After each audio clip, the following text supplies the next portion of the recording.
anyhow. No, that's right, we got another two.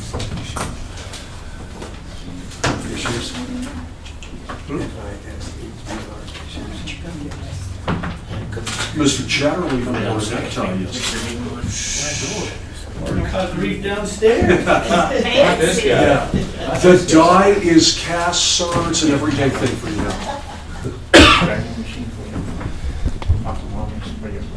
It's gonna get started. The other two are at, so get started. Good evening and welcome to tonight's work session. Today is Monday, the 27th, 2022. The time is now 5 p.m. The work session of the City Council of the City of Trinidad will now come to order, in person as well as Zoom. We have 6 items tonight for consideration. One is Los Angeles County Recreation and Economic Study Overview and Discussion. Item 2, Development Agreement Discussion. Item 3, a patio discussion, Howard and Nancy Lackey. Item 4, marijuana cultivation fees and other fees. Item 5, opioid settlement funding. And item 6, a potential electric rate study coming up. And item 7 is in case we have other items that we want to discuss in the future. So let's go ahead and get started with item 1. Los Angeles County Recreation and Economic Study Overview and Discussion. Mr. Valentine, do we have somebody on that's going to present? Yes, Mayor, we do. This is the ongoing DOLA grant study that's ongoing with the partners of TPL, TNC, Los Angeles County, and the City of Trinidad. And we have THK and Mediate, CDR, and ERO all on. I think Darren is probably going to do the presentation for us, but I'll turn it over to you, and hopefully Audra can share screen or however this is going to work. Yeah, I think Mike, both Darren and myself will make the presentation, so if Audra's able to bring up the presentation, we can kind of just jump right into it. Sorry, Kevin, I didn't see you on there, so, this Yeah, hiding, Mike, Well, first of all, I'm Kevin Shanks. I'm the Director of Planning and Landscape Architecture at THK Associates. I'm also the Project Manager for the Los Angeles County Outdoor Recreation and Economic Impact Study. We are very excited to have the opportunity tonight to present both the Los Angeles County Board of Commissioners and the Trinidad City Council. We're going to go through a presentation here to kind of give you an overview of where we're at, and we're just getting started with this. We're going to I'm going to introduce our team. I'm going to kind of go over the background of the project and the partners a little bit in the project. Going to talk about the planning and engagement process. Dan Wagner with CDR is going to talk at length about the engagement process, so everybody can get a good understanding of how they will be able to fit in with the project and provide us input. Going to talk about where we are now, some of the goals of the project, and then we'll kind of conclude with the schedule for the project so that everyone has a good understanding of that, and then we'll wrap up with answering any questions that you may have. So if you want to jump to the next slide, Audra, that'd be great. Okay, so as Mike already mentioned, this project was initiated through a grant provided by the Department of Local Affairs, of which Los Angeles County, Trinidad, the Nature Conservancy, and the Trust for Public Land were some of the key authors and partners on that. And I should point out, we'll talk about what the project leadership team is, but those original partners are the ones that are making up the project leadership team for this project. And like I said, Darren will provide a little bit more information about that. Okay, let's go to consultant introductions, because I do have the team here on the phone. Again, I introduced myself, but also on the team is Bill Mango, with ERO. He's a natural resource planner and a principal of ERO. Darren Wagner with CDR Associates. I know a number of you know her already. She's a senior program manager at CDR. And then Melissa Beatty with CDR is also on the team as a program manager. And I should mention that this is just kind of the leadership part of the consultant team. All the THK, URL, CDR, a number of other folks that will be working on this project. This is the team that basically delivered the Fisher's Peak State Park Master Plan for CPW. That is, you'll understand why there's some good synergy between the two projects as our presentation goes on. Darren has joined our team since Fisher's Peak to also bring kind of a new set of eyes to this consultant team as well. Okay, we're ready for the next slide, Audra? Okay, so let me give you a little background. These are some of the questions that the project partners had right out of the chute that led to the request for the DOLA grant. They were, how does Fisher's Peak State Park fit into the broader landscape of Los Animas County? And what that means is the ways that the county and the city of Trinidad can build on partnership opportunities and recreational opportunities that CPW will be managing on the state park. But one of the big things was that this effort very much, and this was requested by DOLA, needed to very much be driven by community input. So what is the community vision for outdoor recreation throughout Los Animas County? This is for the entire county, even though Fisher's Peak State Park and Trinidad and Lake Trinidad State Park are all kind of right around the Trinidad area. We are tasked with looking at the entire county. What kind of partnerships can be developed between the state, local government, and community organizations? The desire is not to just have another plan, but to actually, out of this process, hopefully identify some low-hanging fruit and some initial projects on which key folks within the Los Animas County or key partners within the region can work together to develop and manage over time. And then there's another key element as to how could different recreational types of projects and strategies and development things impact the local economy. Again, this is where DOLA is really interested in understanding how we might be able to, broaden and expand the economy of the whole Los Angeles County area. Okay, next slide, which is the map. This is just a map. Whoops, we kind of jumped over that. This is a map of the county. Some of you may have seen this before. Actually, I'm not going to talk about this in any amount of detail, but the interesting thing is, as being the largest county in the state, the amount of publicly owned land, there's all sorts of different kinds of public landowners and managers. The different colors represent basically within the county how much is publicly owned, and everything that doesn't have color is all privately owned. Just an interesting kind of image. Go ahead, the next slide. So here's some primary goals that have started to arise out of conversations that we've had with the project leadership team, as well as the process advisory committee, as well as we started to engage in some activities with the public. And I will let Darren talk about that in a minute or two. We need to gather as many community interests and perspectives as possible. We need to develop shared community vision for outdoor recreation in Los Animas County.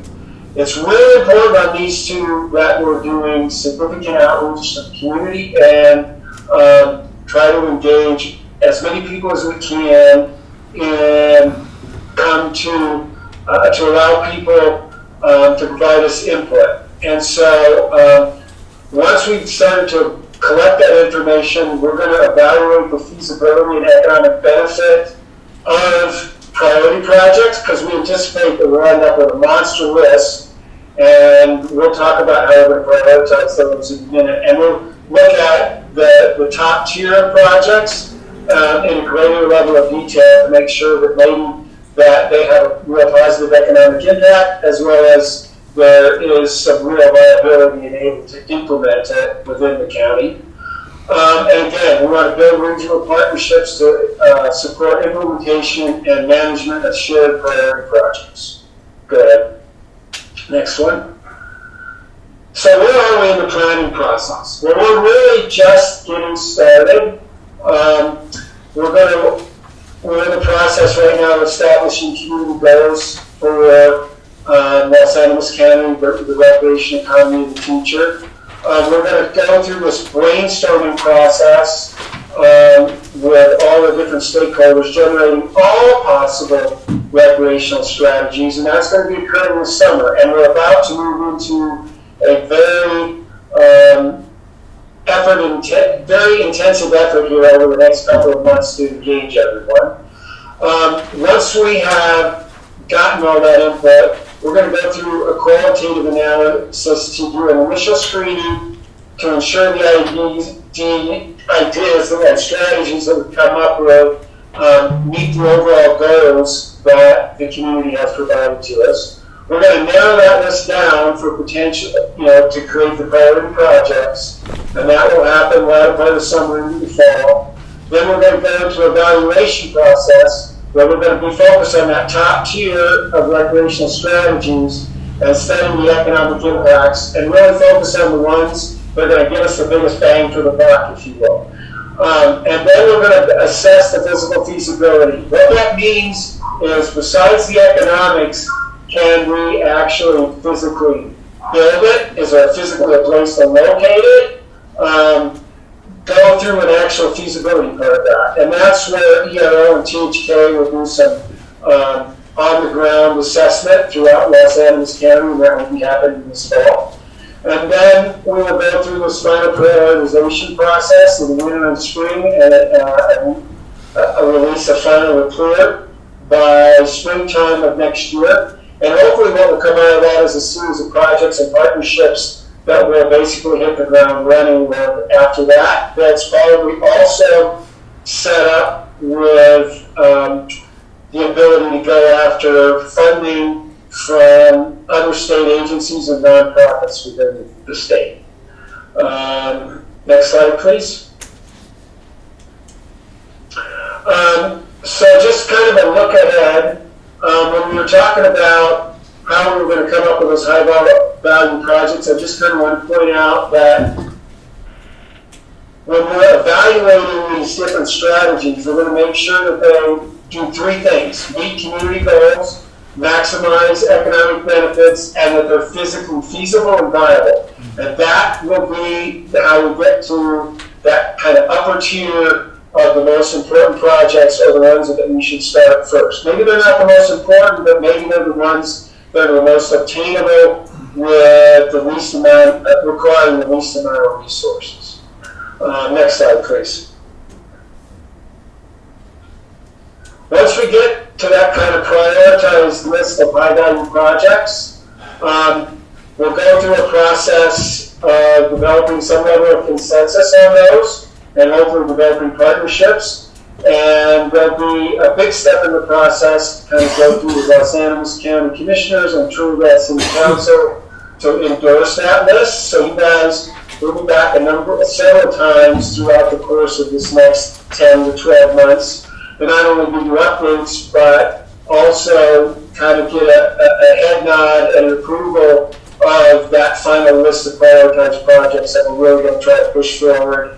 And then the county and the city and other partners can try to get those funded and actually initiate those projects. I'm going to turn it over to Darren now, who's going to talk a little bit more specifically about community engagement and how everybody can be involved. Go ahead, Darren. Kevin, and Audrey, if you could go to the next slide, that'd be great. So again, for those of you who don't know me, I'm Darren Wagner with CDR Associates, and our role on the project is to design and facilitate the public engagement opportunities. And we've already started the project with some really important conversations with the project leadership team, and we'll explain what the different teams look like here. But Audrey, if you could zoom out just a little bit, I want to be able to show a couple different things on this slide. Thank you so much. Okay, so if we think back to a couple slides ago that Kevin was talking about the overall process in terms of going from these the broad vision, the broad list of potential strategies, all the way down to a much smaller set of priority projects. The ways that we have worked with our process advisory committee to design the engagement opportunities is to set it up as you're seeing on this slide. And I want to mention that you as counselors and commissioners are seeing this information in large part for the first time. We wanted to share this with you earlier on so that you could offer us any feedback or questions that you have tonight, and we'll be working with our process advisory committee on Wednesday to finalize a lot of these aspects. But we also look through each of these phases as an opportunity to touch base with all of you, whether that's by some email updates or an information packet or a presentation or a work session, and really wanting to make sure that this is a shared process amongst all of you. So we're starting tonight with this virtual presentation. We have been engaging one-on-one with some of the constituents and community members. We've done our first tabling event with the Santa Fe Trail Days not too long ago. And we're about, as Kevin said, to really ramp up our even more engagement opportunities through a series of 7 virtual interest groups. And we'll be designing an online, community-wide, county-wide survey that we also distribute towards the end of this month, end of July. And then once we have that feedback, we're going to come back to you, and we'd love to have a joint session, a more important session rather than a briefing, where we share with you what we've heard so far so that you can respond and help us advance that as we start to synthesize it down into a smaller list, as Kevin was just describing. Next slide, please. So I've referenced a couple of these teams so far, but we want to just be clear in terms of how we've structured this practice, because there are lots of opportunities for community members to engage. Importantly, however, in terms of sort of the day-to-day management, we obviously have our consultant team that Kevin introduced earlier, and then we have our project leadership team, which is made up of city and county representatives, as well as the Trust for Public Land. And really, we have been meeting every other week with this group to get direction, guidance on process, generate some ideas that we then take to the Process Advisory Committee. Now that group is a group of about 15 to 20 participants from across the county, including a representative from Raton. And this group has really, we've had one meeting, and we have our second meeting coming up on Wednesday, but this group is tasked with helping us design a really fair and inclusive process so that, when we get to the end of this, we feel confident that it's been a broad and effective process. Now this group may also serve as a foundation for broader or longer term regional collaboration around outdoor recreation. That idea emerged recently, but we'll come to that when the time is right. And then importantly, as I mentioned before, those of you here in the room tonight are a critical piece of this puzzle. So we want to make sure that you have the information that you need so that you can respond to your constituents as needed and help guide the process and the outcomes as the opportunities arise. All right, next slide, please. So to give you a little bit of a sense, since we have started this, at the most recent event at Santa Fe Trail Days, we designed a set of activities for community members to share their ideas about the future of Los Animas County's outdoor recreation economy.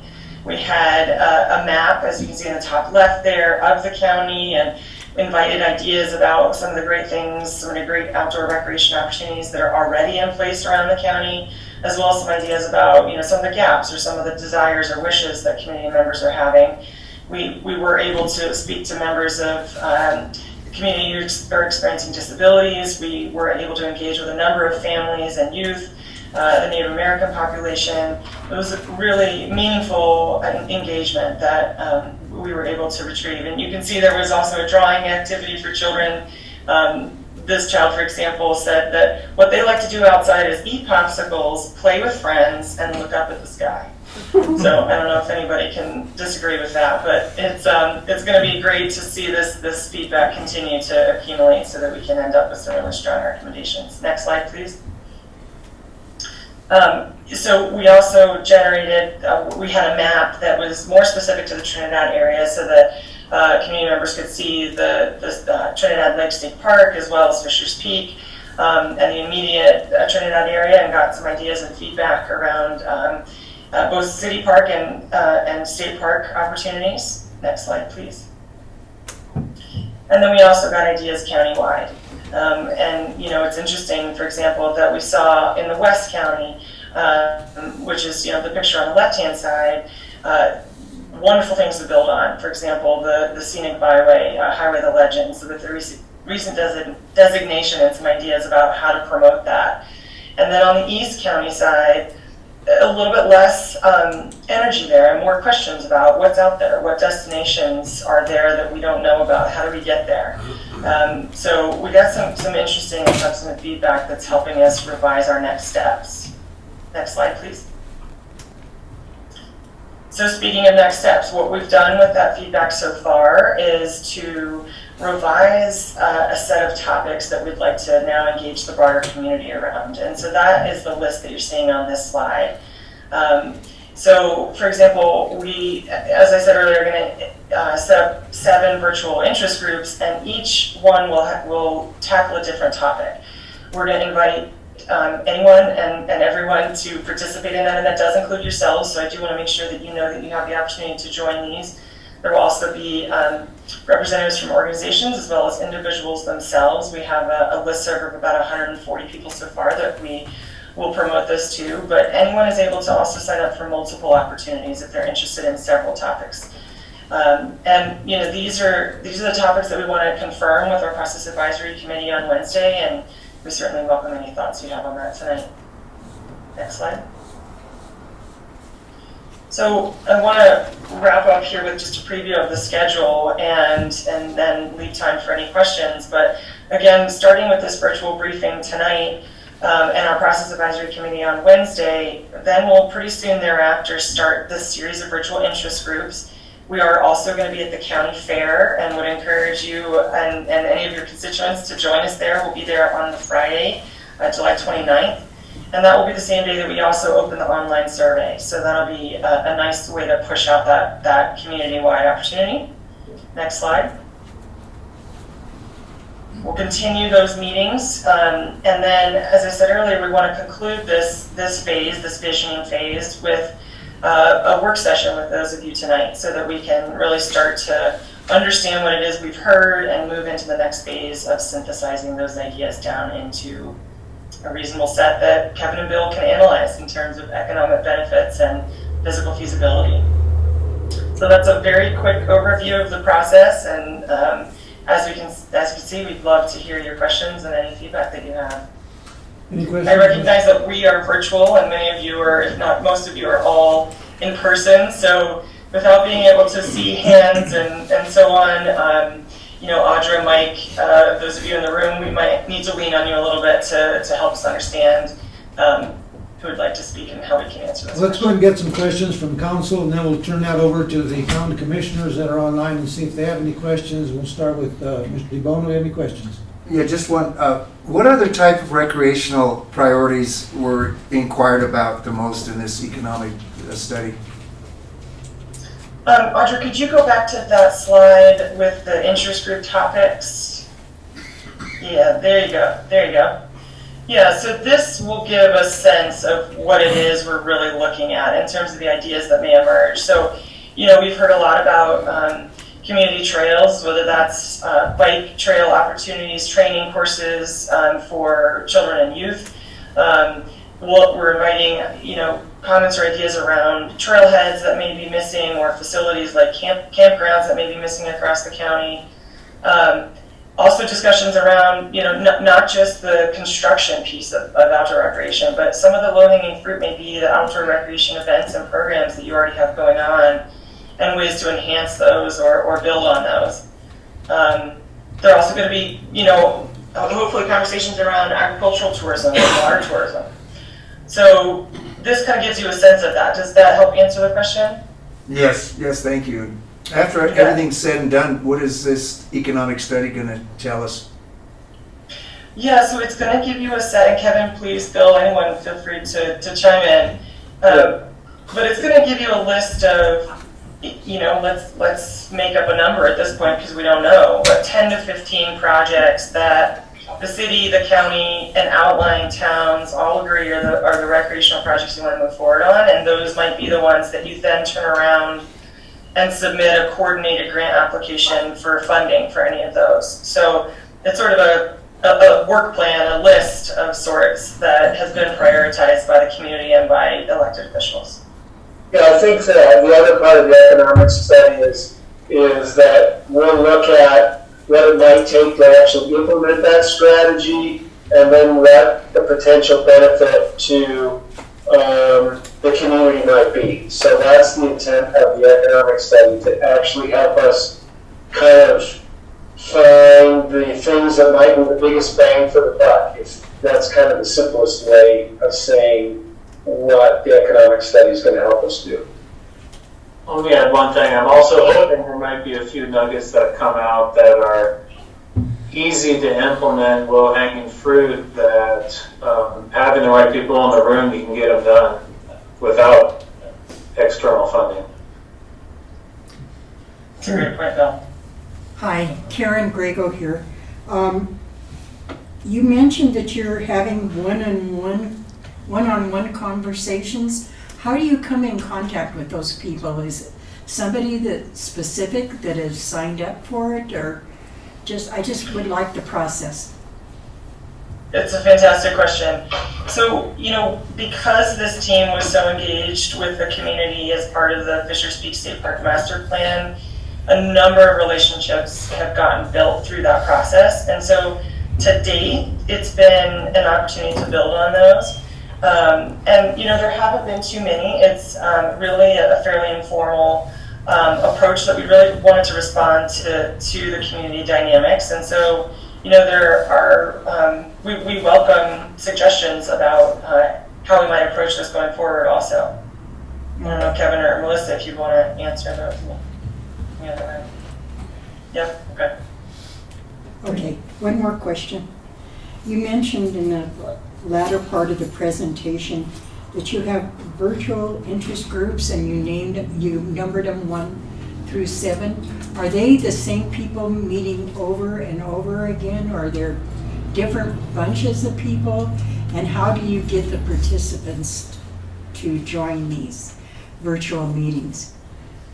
Another really great question. So this is, when we numbered them, it's not in any order of priority or importance. It's really just so that we can refer back to them. We are going to send out the invitations both to that listserv that we have. We've developed that list of contacts from, again, the past project with Fishers Peak, as well as suggestions from the project leadership team and process advisory committee. So we'll send out the opportunity out to that group, as well as put them on the website. And we'll say to everybody that, look, there are 7 different topics that we're going to cover over the next 2 months. You are to one, you are welcome to come to all 7. I think we need to offer a prize to someone if they come to all 7. I'd be very surprised if we have someone that enthusiastic. That would be wonderful. It's more that they're more divided up like this to really try and appeal to the different interests that community members may be approaching the project with. What are you going to offer, and I might be interested? I don't know. What did I do? I got myself in trouble. A new car would be really nice. Never mind. A couple of council people were involved in the master plan process. Will we be contacted to join again and participate in this part of it?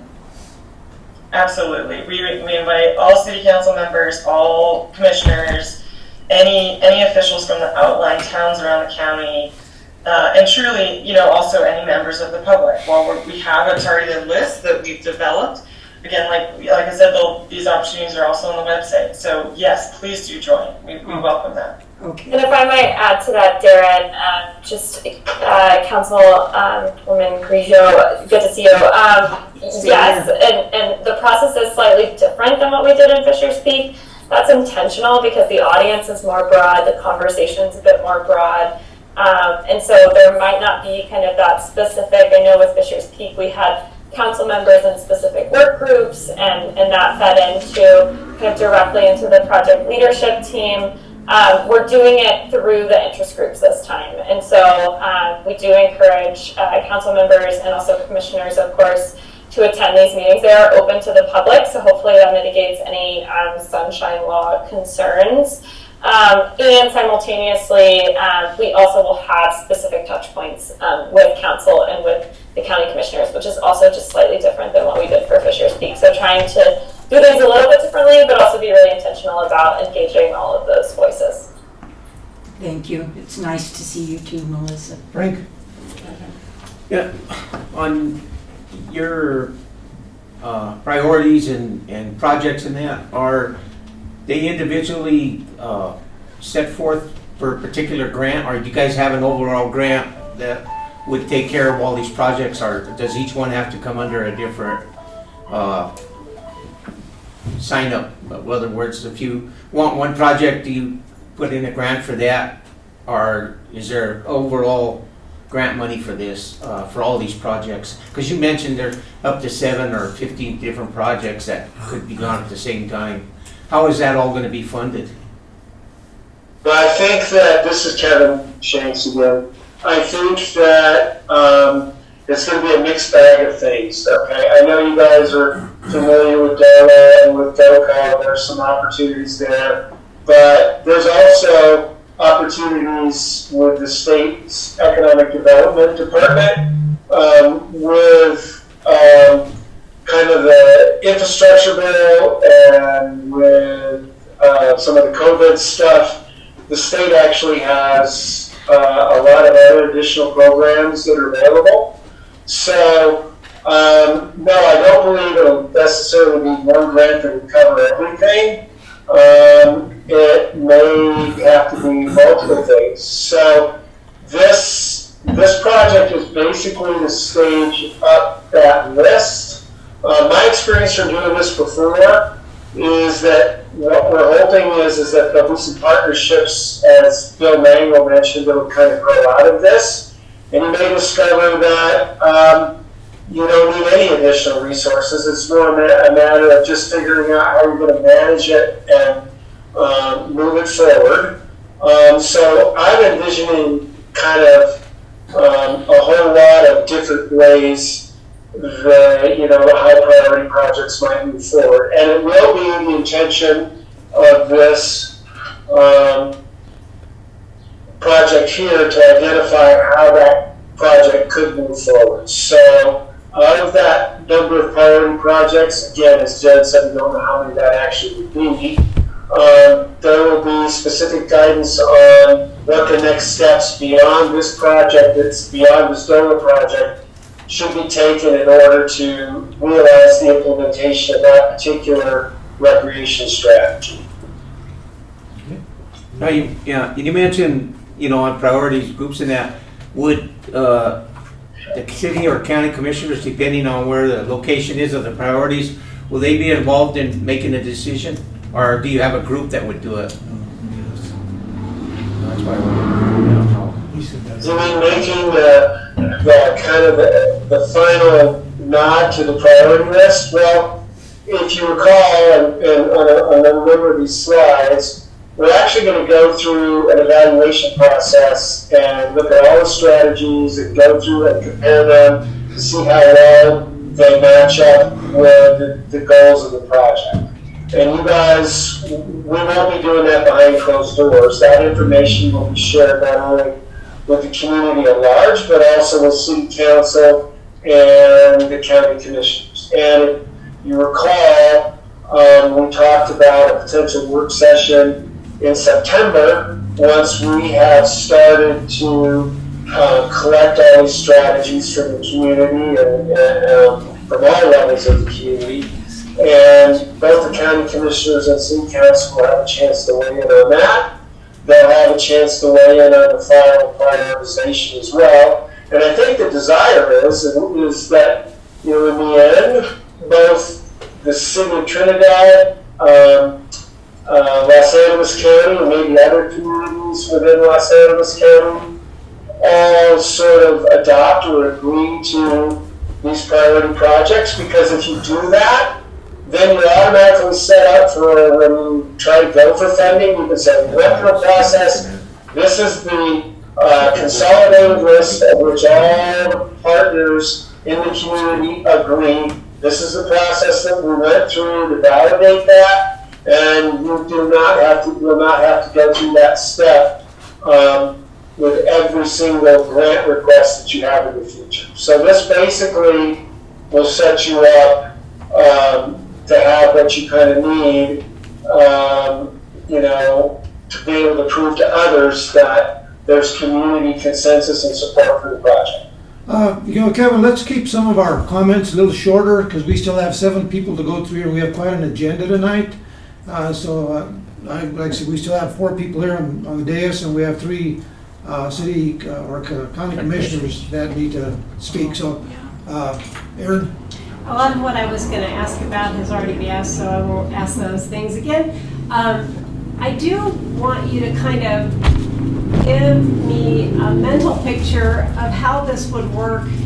The city and the county rarely work together on projects. Unfortunately, I look forward to this because I think it will help us to do that on these things, but I'm not really clear how that works. Who's in charge? Does it depend where the project is being done, whether it's just in the county or in the city?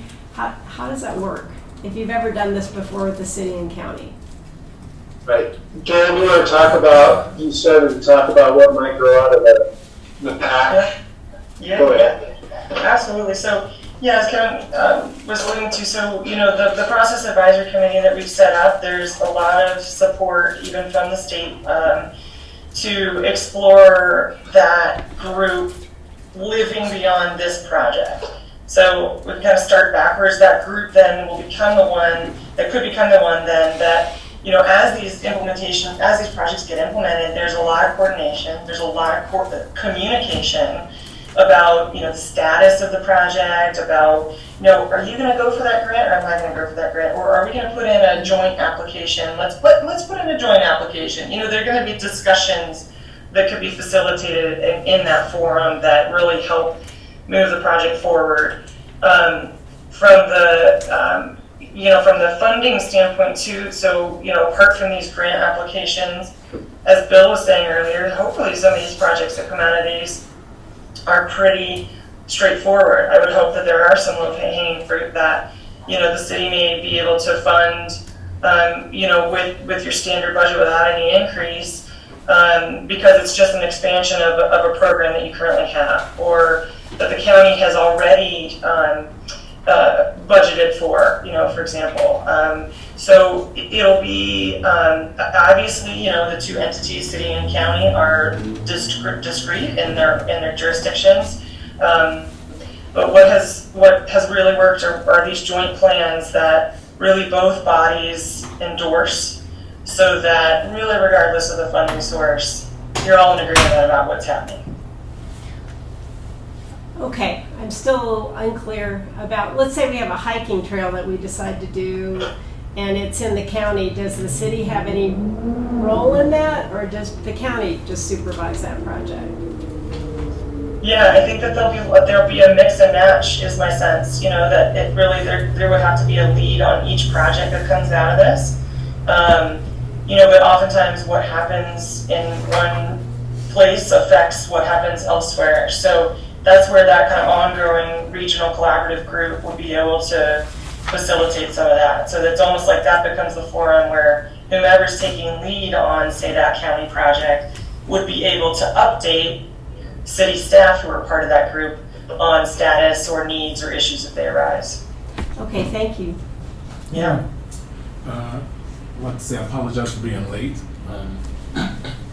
How does this tie into the existing master plan for parks and recreation here in Trinidad?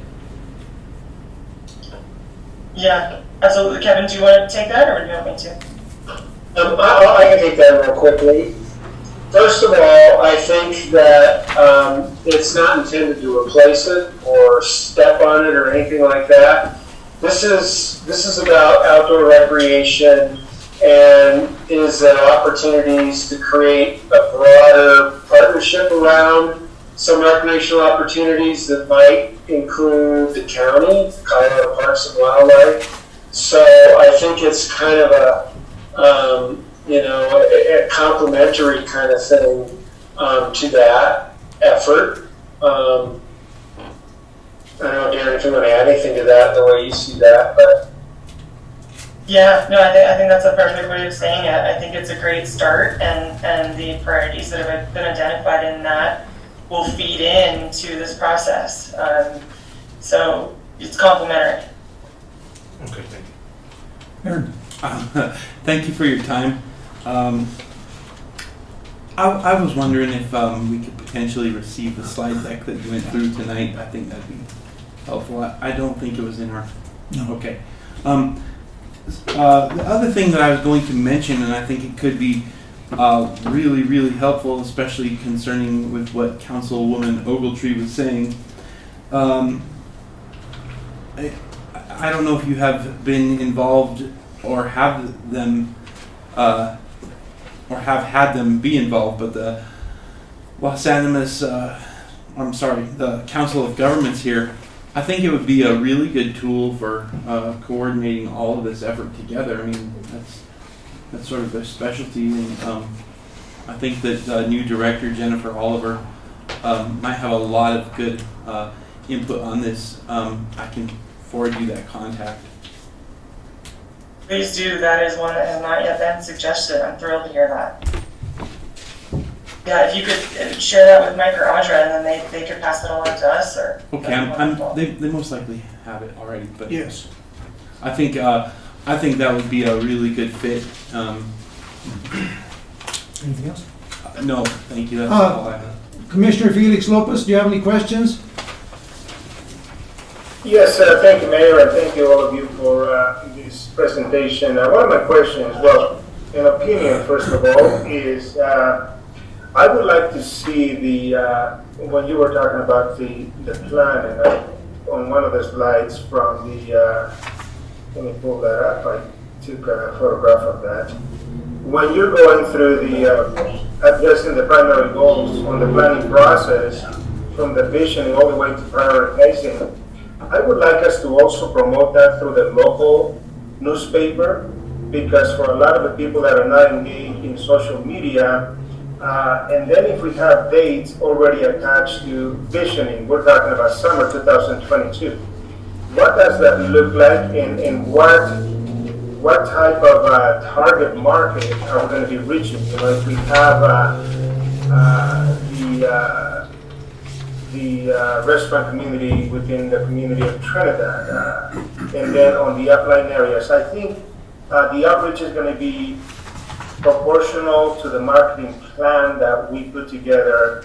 So the ideas, and when you're talking about quantitative data being collected, well, what does that mean? If 5 people attended, are they representative of the segments of the community? So just kind of a comment of the idea. I think if everybody knows, and then if we have that schedule of activities, we can post that in some of the establishments in the city, as well as at the county and the city. That would be great information. We can post that on our website. The more information we disseminate for the schedule of activities, the more outreach we're going to have, and then we can really call that qualitative, representative, inclusive of the entire community of the county. Thank you. That's wonderful feedback. Okay, Thank you, Commissioner. Commissioner Luis Lopez, are you on? Yes, Mayor, thank you. Commissioner Tony Hass apologized, asked me to apologize. He had a meeting out in Kim, Colorado this evening.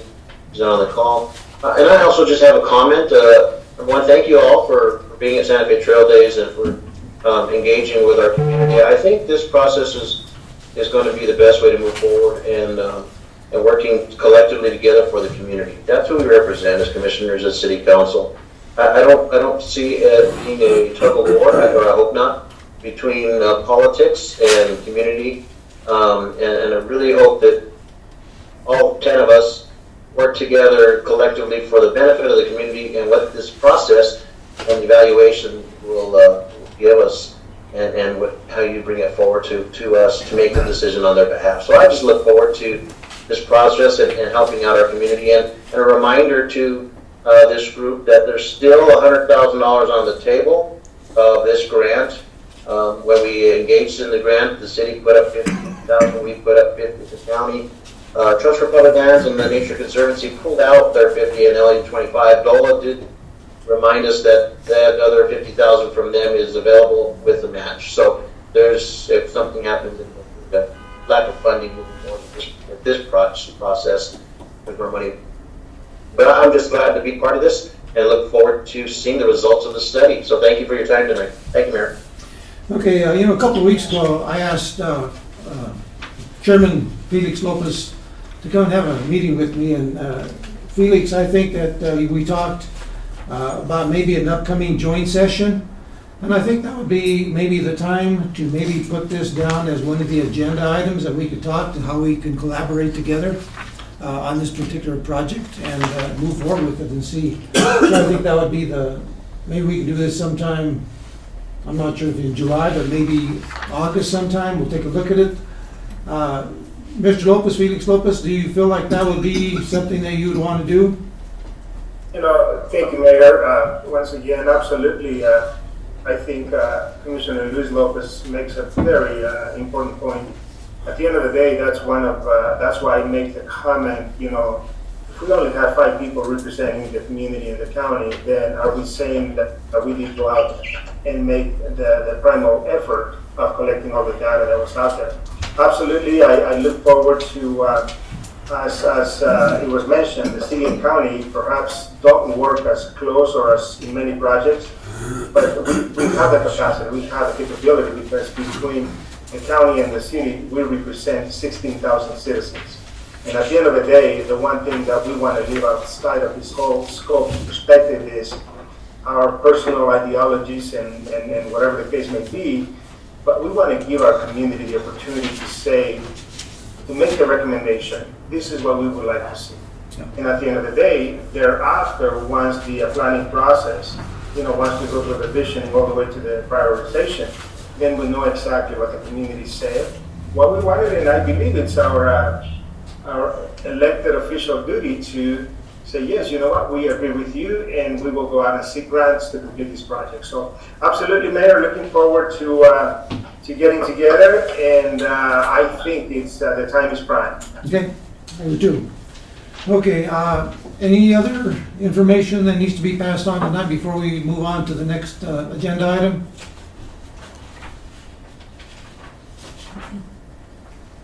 THK, do you have anything else to add? Nope, I'm good. Thank you. All right, thank you. Appreciate the Thank you for your opportunity. time.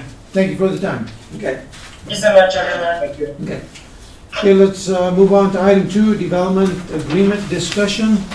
Mr. Valentine, I know I read through all the information. Can you brief us, please? Sure. Thank you, Mayor, members of council. I think Jamie's behind the screen over there. So we received a request from Naomi Breedlove, and that letter is in your packet.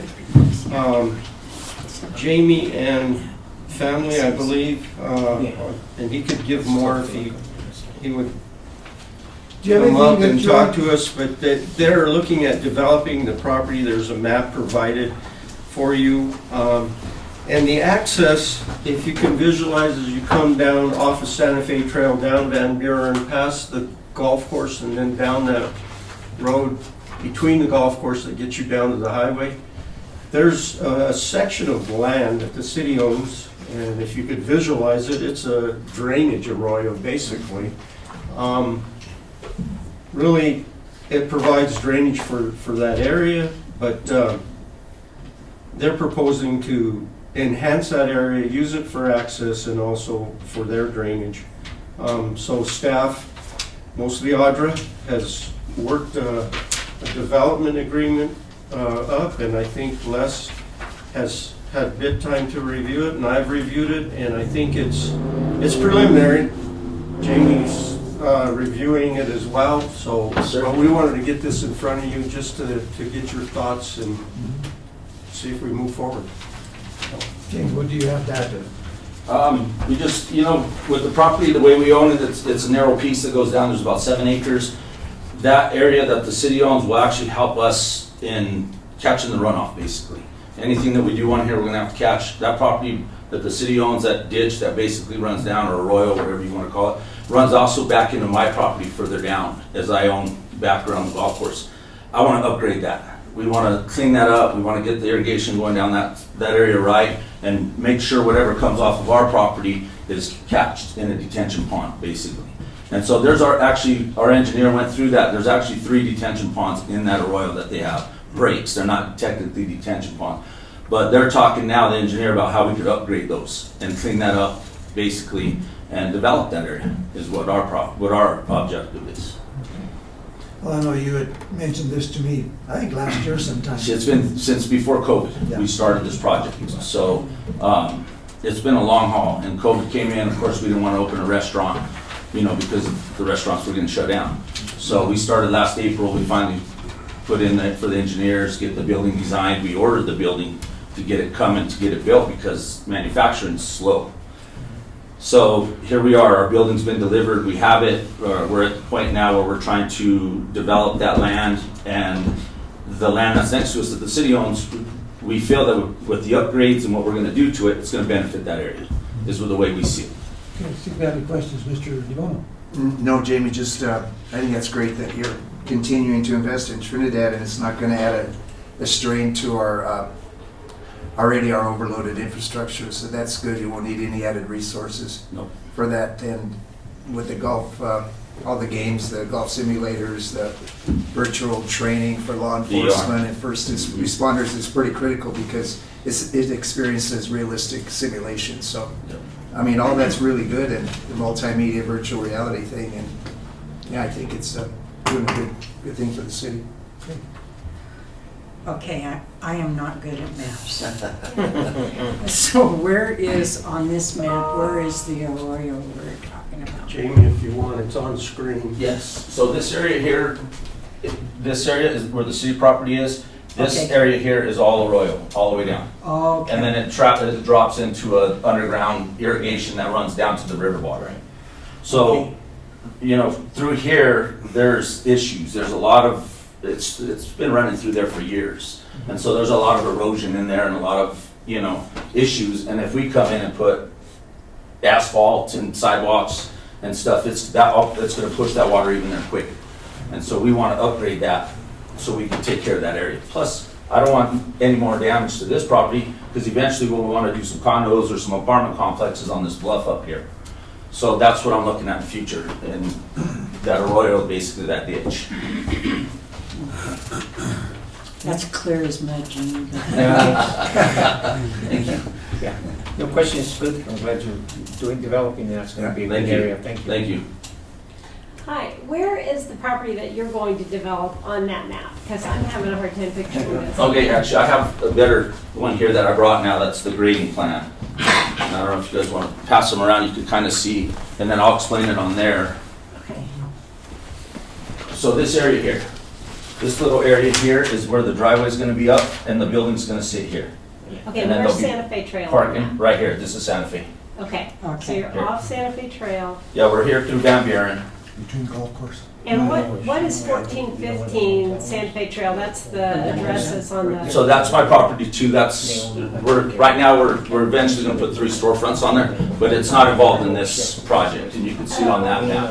That's this section here, 1415 Santa Fe Is Trail. that the Bowen Avenue? If you leave the Best Western It's in that ditch right there. Okay, so what part of it are we proposing to convey to this, for this development? This green section here. The green section, Yep. that's the, On wait, the side on of my the map, on here, it's marked Trinidad Golf Course. Yeah, Yeah. that's So what we're- threw me off. We're proposing deeding the golf course No. to this? No, just that portion.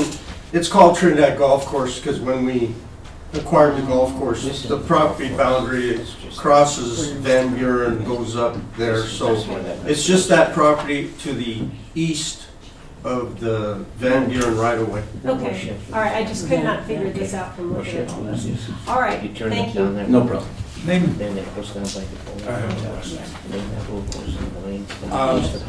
I'm really excited to see this. I mean, it fits in really nicely with what we're talking about today. I mean, increased tourism, more, opportunity to bring people here. So I really think it's a good idea. I wanted to ask you a question from the sort of the other side of the spectrum. If we chose to not do this, what adverse effect would it have? We just have to go back and engineer everything. Everything that we have here that we're developing, we'll just bring it through here into our property here. It's just gonna cost us more infrastructure, bringing in drainage and everything to get to this section here. I wanted to be clear. I think it's a super idea. Well, I appreciate Other side. that. But, I mean, we're trying to tie that in to be able to do more on the property. And it's community commercial. I'm a businessman. We own NV in town. A lot of you guys know me. We want to bring more business, basically. No, I think it's great. I have no question. Jamie, I think it's a good idea, that little piece of property, like I said, it doesn't do us any good right now, and all you're going to do is enhance that entire area, so I think to me, it's a given that I think it's very worthwhile. But thank you for Thank you. investing in the community, not only with the current business, but with this particular business. And We love Trinidad. We're not going nowhere. And, we have more stuff in our mind and what I'm doing, and we built in the county too. We have some duplexes that we rent and stuff, so we're here. We're stuck here. So we love Trinidad. We want to build it. Don't put it that way. I'm happy to be stuck here. We love it. Mr. Valentine, do you have anything else? The only thing is, Mayor, staff put in a closet if within 3 years Correct. it's not developed, they're working through the agreement, but it would be $15,000 that they would have to pay us for the property that we're giving. Otherwise, if they enhance it, they're also capturing our water off of our streets that goes into there and detaining, so it's for the good of everybody. Yeah. And like I said, in anticipation, it's got to, go through some processes here. So to get this all done, we're looking at probably, 60 days, would you say, Mr. Downs? I believe so, with the time required for things to become effective.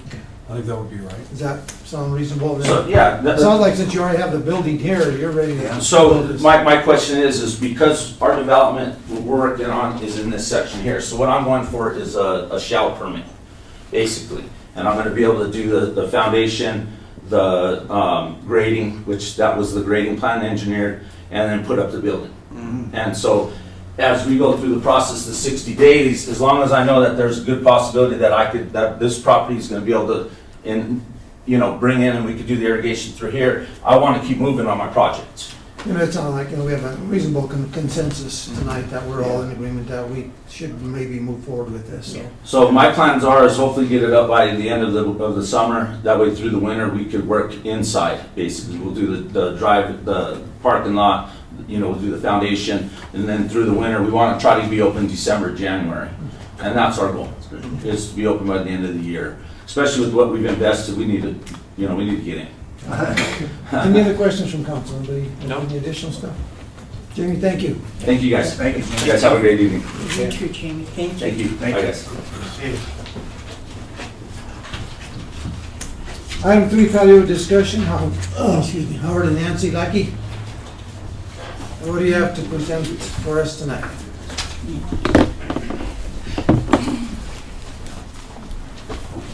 Well, I'd like to make a announcement. I think it's very important is that Moose's has entered into an agreement with Mr. Valentine to have his consulting group work out of Moose's, so it'll be Valentine Consulting and Mixology. We haven't figured out the salary yet, but no, we are back to discuss or answer any questions about the patio that we're proposing to put out in front of Moose's. We've got a lot of work put into it. We've checked with a number of other communities within the state about how they handle it, any problems they've had, and I'm very pleased to say that most of them look at patios as an extremely important part of their downtown community, the tourism aspects and everything else that folks today are really demanding, especially because people aren't traveling as far.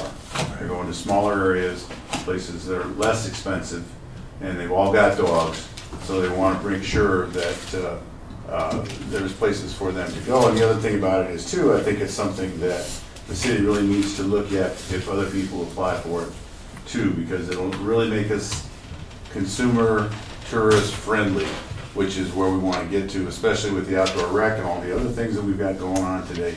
This will do nothing but accentuate what we're trying to create as Trinidad is that cool community. So I'll turn it over to the boss here.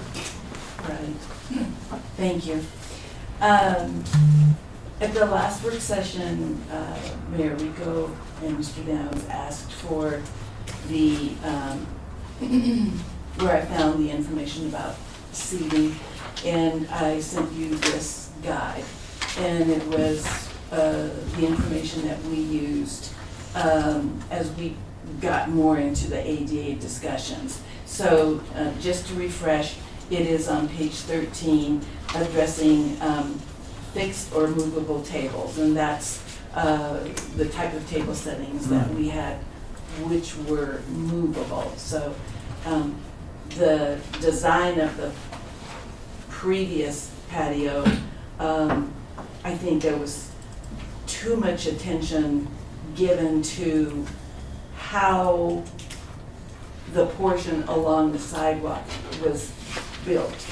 Whereas today, the patios that we're seeing are not as restrictive.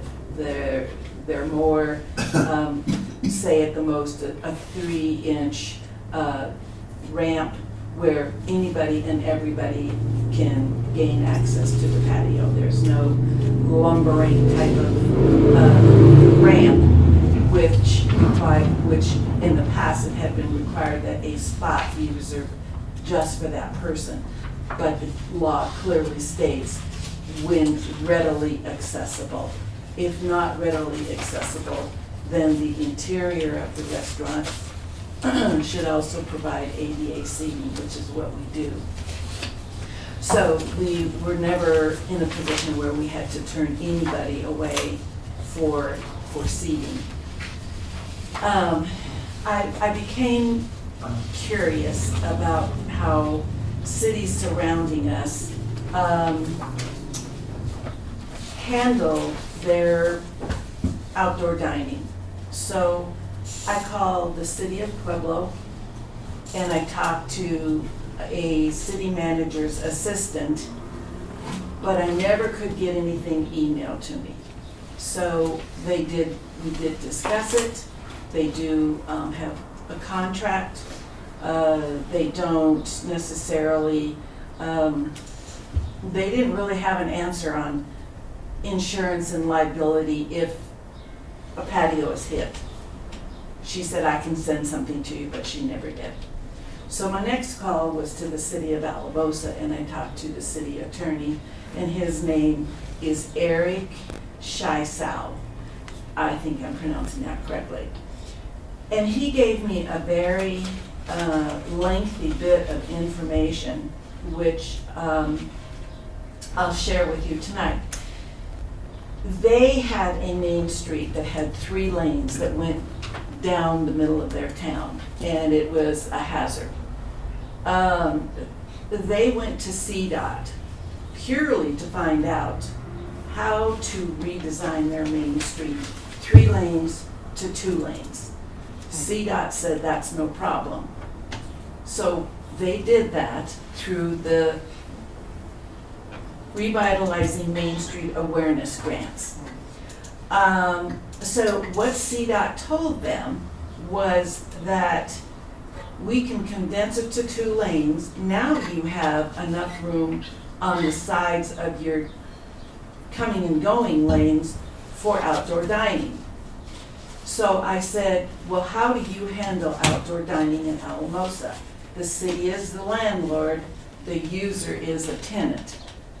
So in your packets, I believe, I'm pretty sure Audra sent to you the lease agreement for the downtown activation. Okay. Within their contract, 2 things are described that I think are important. On page 2, which is paragraph 5,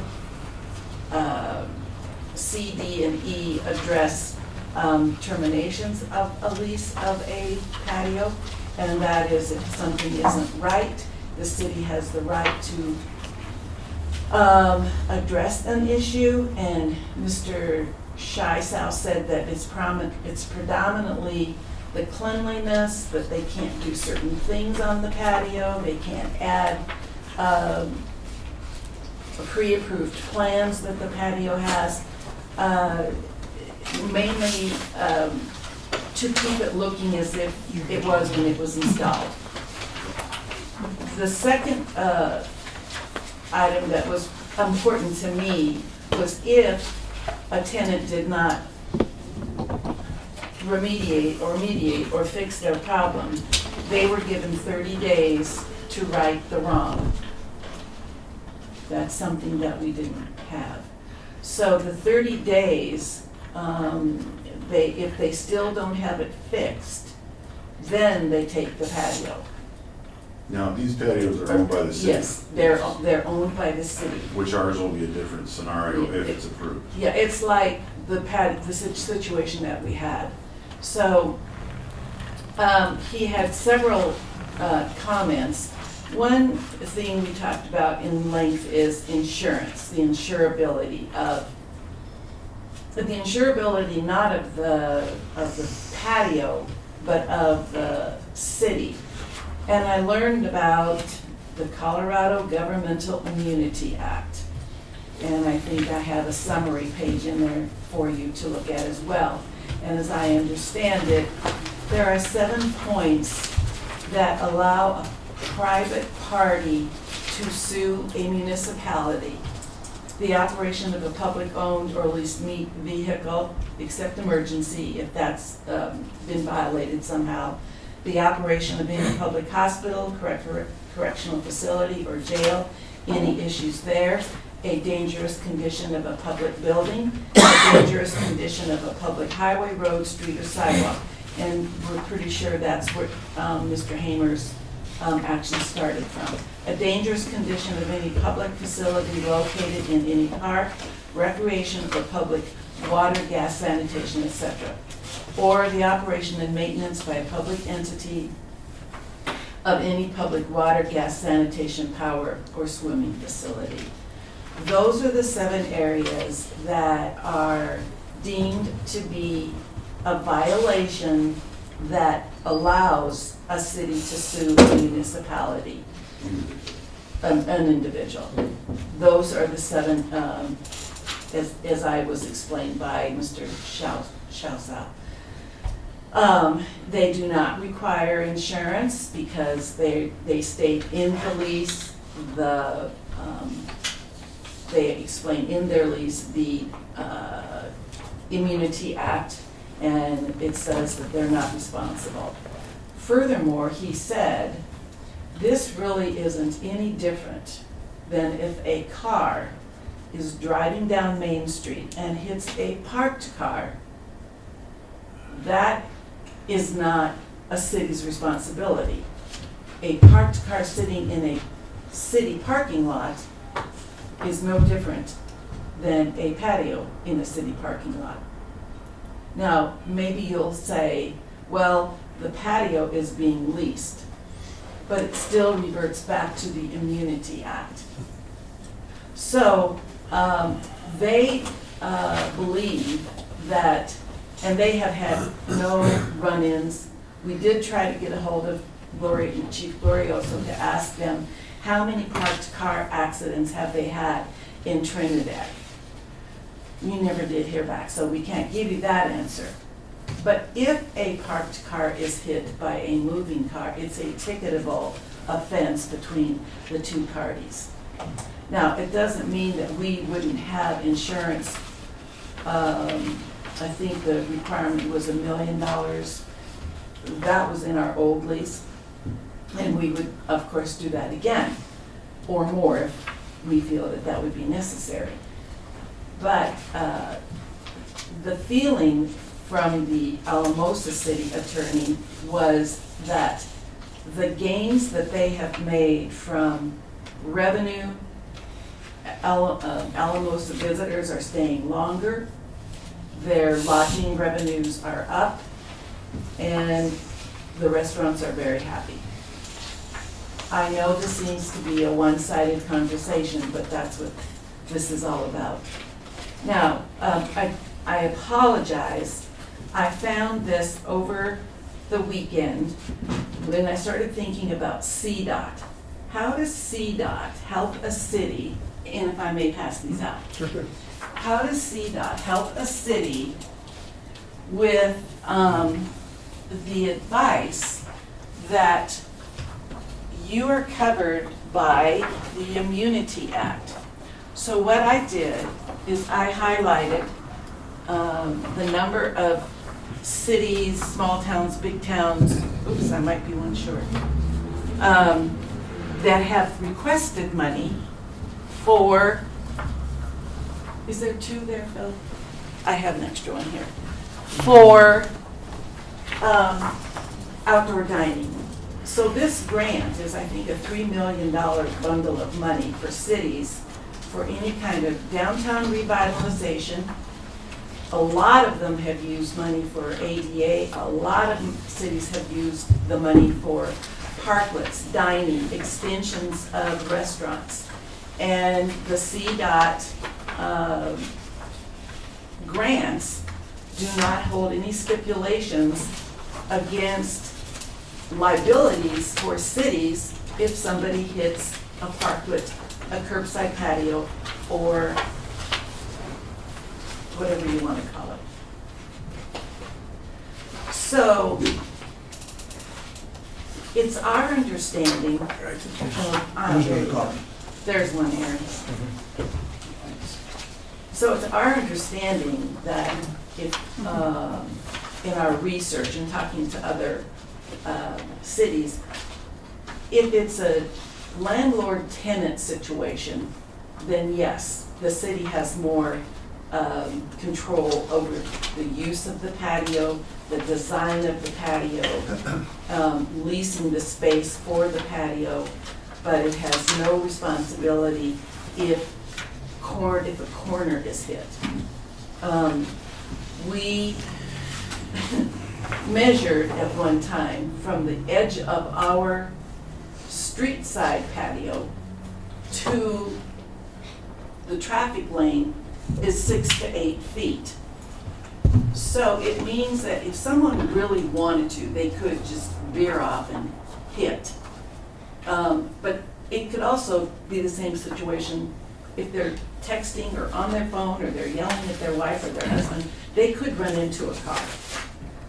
But there are no statistics that we were able to find that that's happening here in Trinidad.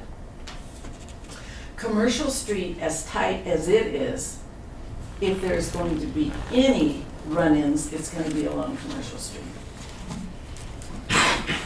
So, in closing, I'd like to just read a review to you that a friend sent to me from Yelp. And it's about a local restaurant, not us. It's about the cafe. And it says, just a minute here.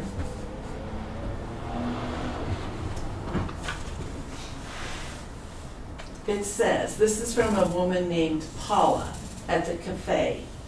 Everything is very fresh. There are many wonderful sandwich options. One of the few places with outdoor dining with outdoor seating, which is fabulous. So if we have the 20,000 people that Wally quoted going through Trinidad, and we have few dining options, what does that say? We're not servicing the public or the tourists. One other option too, and just take an example on Saturday, which was a busy day, and Friday also. I think we had, counted up the number, we had 8 different couples with their kids, which was German Shepherds, Dachshunds, Boxers, all these kind of things, that wanted to come to Moose's, and but they wanted a patio because they dine with their dogs. So I bribed the dogs who were in the vehicles with bacon and stuff like that, so mom and dad could stay. But what that proves is that there is a real desire for people to have outdoor places to congregate, especially in a town as unique as Trinidad, with all the aspects of the history and Fisher Peak, looking at Fisher Peak and everything else. This is an expected amenity that people want, and it doesn't cost the city anything to do it. It actually makes money for the city through tax revenues and stays in motels and everything else, because people will feel comfortable, they want to come here, and they will enjoy what they do, and they'll tell their friends. For every positive review you get, they're going to tell 4 or 5 of their friends to stop, and that's been a very obvious part of our success, is that very thing. So, and they still come in even though the patio is not there. They're disappointed because the patio is not there, but they still come in because they've heard so much good about Trinidad. So I think I would like to see the city make a fairly rapid decision on this to allow us to continue to get going, so that we can get this done, get the tourism aspect of it back down on Main Street where it should be, and the tax revenues that the city will enjoy from that, plus the good publicity. It's what people do, and as a tourism town, that's what we need to do, because I know the rest of the state's doing it. And if Alamosa can do it, I mean, what are you gonna look at in Alamosa, a flat valley? We've got the stuff that people really, really are interested in. So I think it's very important that we just take the bull by the horns, get this thing done, and move on down the road. And if there are any questions from either the city or Mr. Downs, we'd be glad to answer them if possible. And one other thing I forgot to mention the last time we were here, when the patio was removed, we had to lay off 2 employees. So it was kind of a reverse effect of where we were headed. And I think with a couple more patios downtown, you could actually maybe get 2, 3, 4, 5 more jobs out there. It is a job creator and a revenue producer. So. Let's get some comments from the council. Do you have any comments, Mr. Allen? No, thank you for the presentation. Well, the first part of your presentation was mostly ADA, and I understand that, and that's alleviated with your new design. But in all actuality, of all the problems I see with downtown parklets, ADA is probably on the bottom of my list. I am somewhat familiar with insurance and who can be sued and who can't be sued, and who's liable and who's not liable. And I guarantee you there is no guarantee anybody can say that the city will not be sued if somebody hits one of those parklets and somebody gets hurt. I totally understand what you're saying, Karen, and actually, when we were communicating with 2 attorneys to get opinions, not filing a lawsuit, we were told that the city would be immune and we would not. That's absolutely not true as far as an insurance perspective. If somebody wants to sue you, they are going to. They will sue you, that is true. But the winnability of it is the issue. I beg to differ. I got some information I'll bring up in a bit. But anyway. Could I also please give a legal opinion? Just thank you, Mayor. Just at some point, Go ahead. I'm sorry. No, I don't want to interrupt. It's your turn. No, I just know there's a lot of. there's a I'm couple sorry. other, but that's the biggest, that's one of the bigger ones. The second problem I have is you're not an island on West Main Street. When your patio was removed, I had 2 people from that area call me and tell me, thank you for removing the patio because it was an obstacle to their businesses, which is another thing that we're concerned about. May I ask whose business that was? No, I will not Because tell. there was no business down there. Yes, there was. And The yes, people they across did. the street No. shouldn't have. I can't tell you. Well, I can't tell you. Let's go ahead and move Those- on, because that's. But anyway, what I'm thinking would be the appropriate thing to do is do the common dining areas. And we're working on LEA. We've got some other proposals we're thinking about in and around your restaurant that would not be dangerous on Main Street. It is, that's dangerous. It just is. And we have to be fair. We have to be fair to everybody. I understand it would improve your business, but you said, okay, you made a statement, okay, you can't have them on commercial because it's too narrow.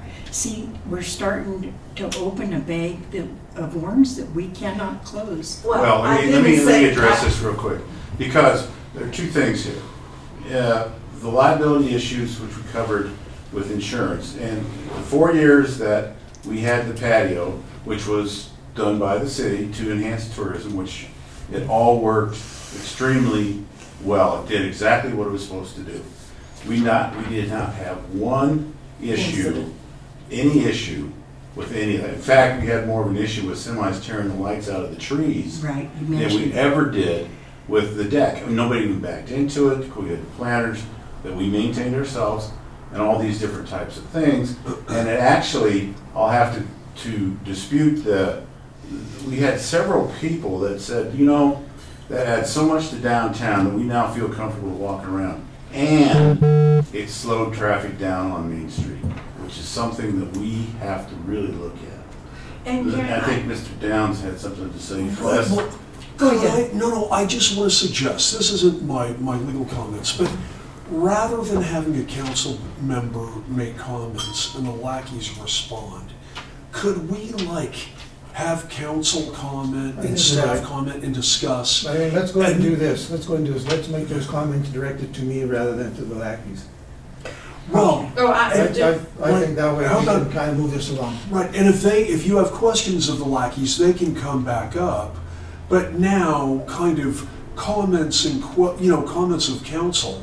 And I'm not saying that I'm the meeting Nazi. It just seems like it would be better and probably, just make it a little brief. Okay, let's do it this way, Les, if this is okay with you. Sure, please. Let's go, I would like to see the council just say, do they think it's a good idea? Do they think it's a bad idea? I think it's deeper than that. No, I think I just do, because I have a lot of information that I have. the way it's proposed, though, Mr. Mayor, is the fact is, do you see the benefits of a patio in Trinidad's tourism future? Yes. Yeah. But not individually owned. Well, that can be worked out. I mean, those are things that we have to get to. We're supposed to get a list of concerns from council on any of this, and we never did get them. So that's another thing that we have to talk about. But the main concept of tourism and how we present tourists, how we present ourselves, and what we do to make them feel comfortable. Years ago we talked about tourism, and we've learned how to spell the word tourism. Yeah, we've heard all that. But we haven't figured out how to take care of it. So I just want to reiterate that if there is, if it's a bad idea, then we need to know about it so we can address that. Let's go on, Aaron. I have no comment. Yeah, I'm not sure exactly what I'm supposed to limit my comments to. I'm interested in the concept. I have concerns about safety. that I'm not sure that we've adequately addressed, and that's where my thoughts are, just about safety. And that's what we're looking for, the comments from us. Naaman? Seems like you folks have done your due diligence. Like you went down there and crossed some T's and dotted some I's, and I don't know what else we're looking for. So I guess we will have to discuss that and figure that out. I will try and make this as brief as possible. I have heard from some public discussion that there was concern that this is like being approached as a one-off, and I would say that I think you guys are sort of taking the lead for the community to bring this program back, and if I would say the word if the program came back, it would be available as a open to whoever would apply for it. I think that's important to state publicly. I mean, that's my understanding of it. What I think, there's risk with everything. It's how much risk are we willing to take, and what steps you take to mitigate that risk. I mean, we could say, well, let's don't have businesses on the corner of a building, because I've seen the picture of the trolley parked in that building right up there. It came down the hill. We should never put a business in there. But that's just not the case. So I think we need to continue getting information. I understand it's frustrating to watch the wheels of government turn very slowly. I a lot of times want to speed the wheels up, but that's where we're at. So I think it warrants a lot more discussion.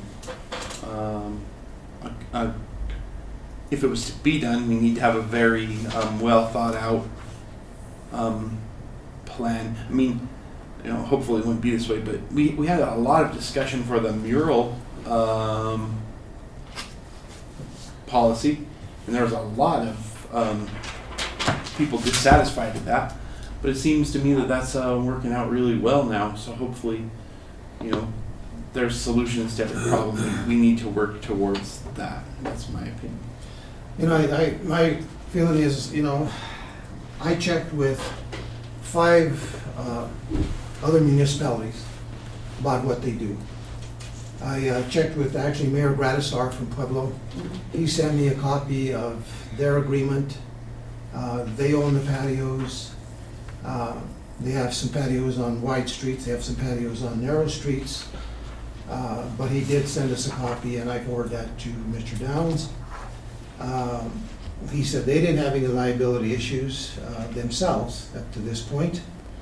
I checked with Lafayette. They have just a small area. They only have one patio or one parklet, so they couldn't give us a whole lot of information. They were having to file something with the state. I'm not sure what they were talking about there. I also talked to Alamosa. I talked to Kevin Wilkins. He's no longer there. In the last couple of weeks, he's taken on another job elsewhere. He said that original design of the street, they're thinking of going back to the original design. He also said, and I'm not sure where he got this from, that 80% of the time that their parklets are not being used. And he said they've had some trip hazards with their patios. Maybe it's just their design that they have. I talked to a lady from, actually not a lady, a gentleman from Louisville. They have, I think he said they had 34 patios in their area there. I have that written down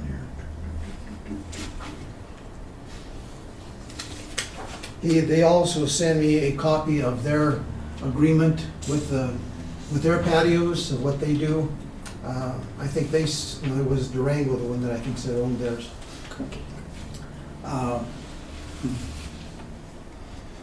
I can't remember what that was. But I talked to Melissa from Durango. They felt like their bike traffic was being impeded by their patios. Their wait staff issues were issues because people were not going inside, they all wanted to be outside, I guess. Right. So their indoor servicing was faltering. So Well, that- that's the and that came management of down. the restaurant. So anyway, like I said, those were the ones that I spoke to, and like I said, it was very interesting talking to these people. I looked at this overview of the Governmental Immunity Act. One thing that I read into it, it says, oh, that was before, that was the background, and what is the purpose of the CGIA? It says state and local governments provide essential public services, allowing unlimited liability for these services and function could disrupt or make prohibitively expensive the provision of such essential public services and functions.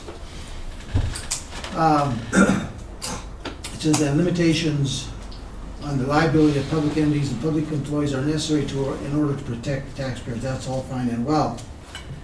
However, though, it does say down here, the CGIA also includes maximum liability limits for public entities. Therefore, even for those tort actions where a public entity may be held responsible under one of the 6 statutory waivers, liability is limited to a maximum of $387,000. To me, I read that even though, let's say something happened, they sued the entity, that they could still sue the city for $387,000. That's what I read And I into it. want to add something. You know, so I read that portion into it, and that was for council's information. My personal feeling is that we look at the patio program for the entire city. It's not for Main Street, it's not for Commercial Street. I think that we need to look at what is feasible, what is not feasible.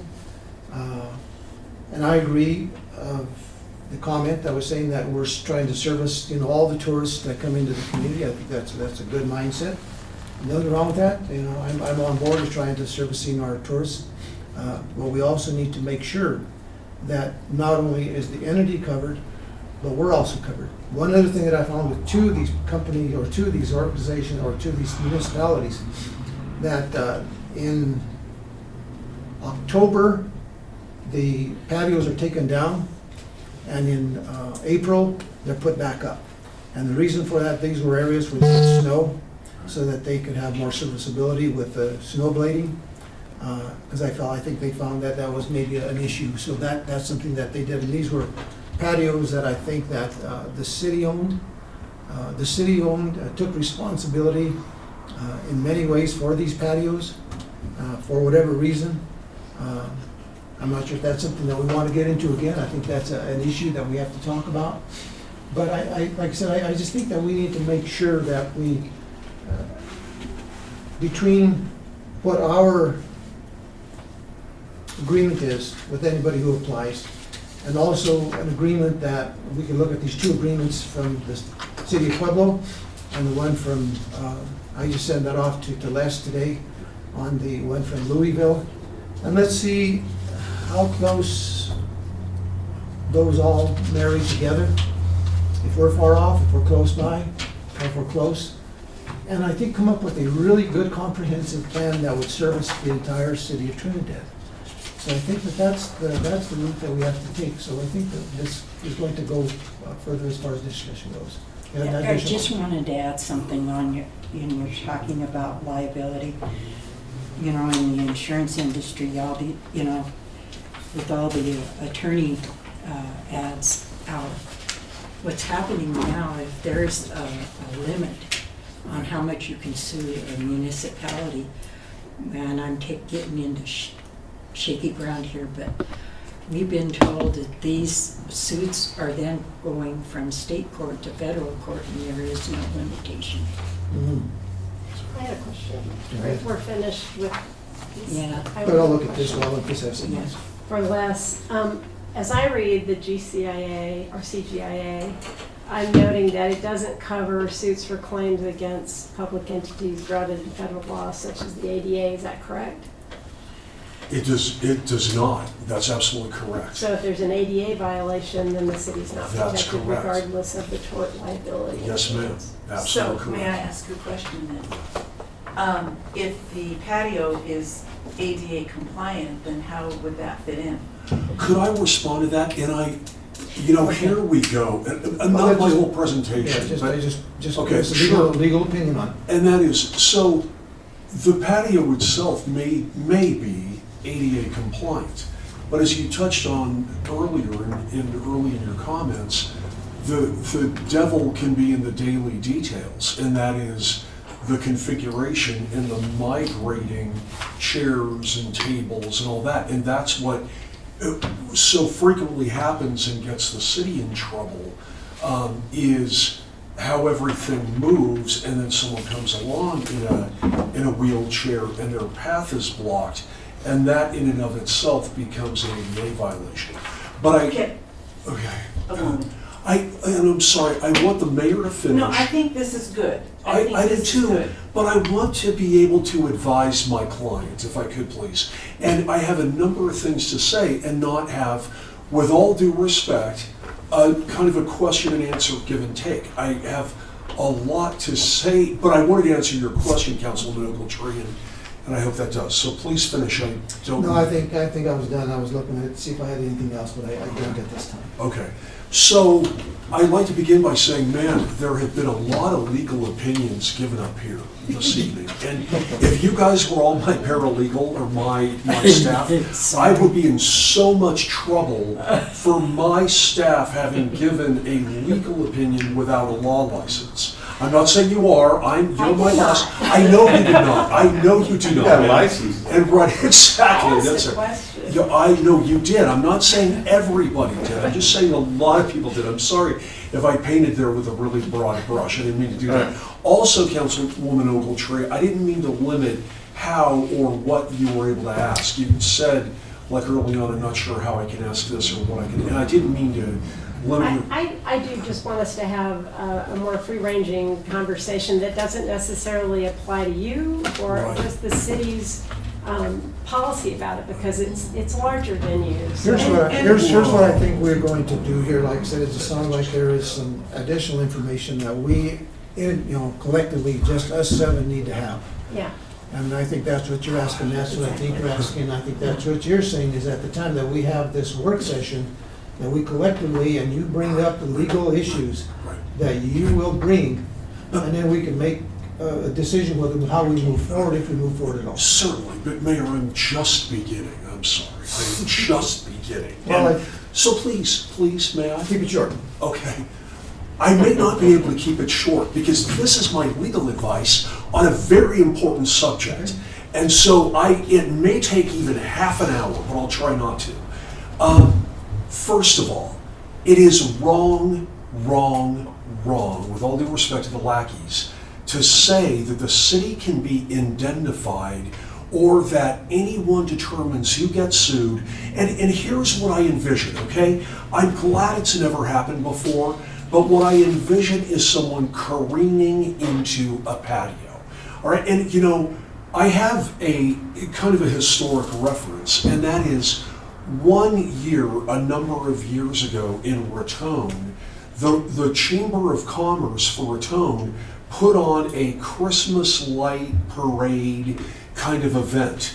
And a drunk, I think it was a gal, did exactly that. Now, it wasn't a patio, but careened into a whole bunch of innocent bystanders who were participating in this event.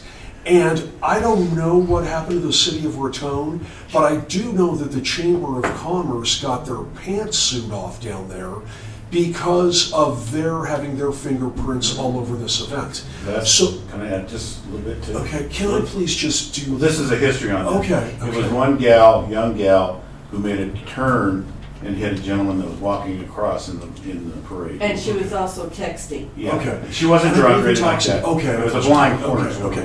But anyway, it is absolutely incorrect. And look, the Governmental Immunity Act, whether it's Colorado or what have you, The notion is, and I'm sorry to Councilwoman Ogletree, I'm sure her presentation on this in law school was much more scintillating than what I'm going to give you, but the notion of the Governmental Immunity Act stems from common law from merry old England, okay? And that was you can't sue the sovereign. And now that has kind of percolated down to you can sue the sovereign or the government, but only in those areas where the government says you can sue the government or what used to be the sovereign. So one of those is a dangerous condition of a public highway, road, street, or sidewalk. Just like how somebody can sue the city if you trip on a sidewalk. If we have a patio program, or we have only one patio, as it became, for the lackeys, because all the other patios were pulled, and we have a lease agreement or what have you, our fingerprints are all over that. And if somebody hits the patio while diners are on the patio, it's not up to the lackeys, it's not up to the city who gets sued. It's up to plaintiff's counsel for the people that were injured on that deck. And you could have a $10 million or whatever insurance policy, and that it doesn't matter. Every time anyone can sue the city, they're going to sue the city because it adds to your potential coverage, and everybody, plaintiffs' counsel the world over, wants to sue governmental entities. Why? Because they're absolutely going to get paid. And so and Ms. Lackey had a point, and that is, if somebody hits a patio, like they damage the patio one night, no one's on it, you're right, no one is concerned because that will get repaired. That will absolutely get repaired. What I worry about, and it worries me on a daily basis, is if there was a patio there and someone, drunk or not, goes careening into it, texting or whatever, and they injure people on the patio. So also, the first thing lawyers do is, if there is a limit of liability or a limit of coverage on an insurance policy, the first thing that lawyers do is get around the limit of coverage. And that they make a living on getting around limitations of coverage. So it's not correct that we have a limitation of, I think I heard $387,000, and it's not correct that we are not going to get sued. I would like to dispense with that notion entirely. Well, it says that right on there. I understand, but a lot of people. That's where I got that number from. I understand, Mayor, and I'm not doubting your figure, but I'm just saying we have to get over the notion that the city can't be sued or that there will be a limitation on coverage if that happens, if it's a city patio program. And even if you have the existing sidewalk cafe kind of configuration, because they're on city sidewalks, if the same thing happened there, I am sure we are still going to get sued. Even though all we've done is we've allowed them to have a sidewalk cafe, on a city sidewalk. So that I'm kind of getting bogged down in the details. But what I want to also, mention to you is that nobody is trying to regulate or stop or hinder outdoor dining.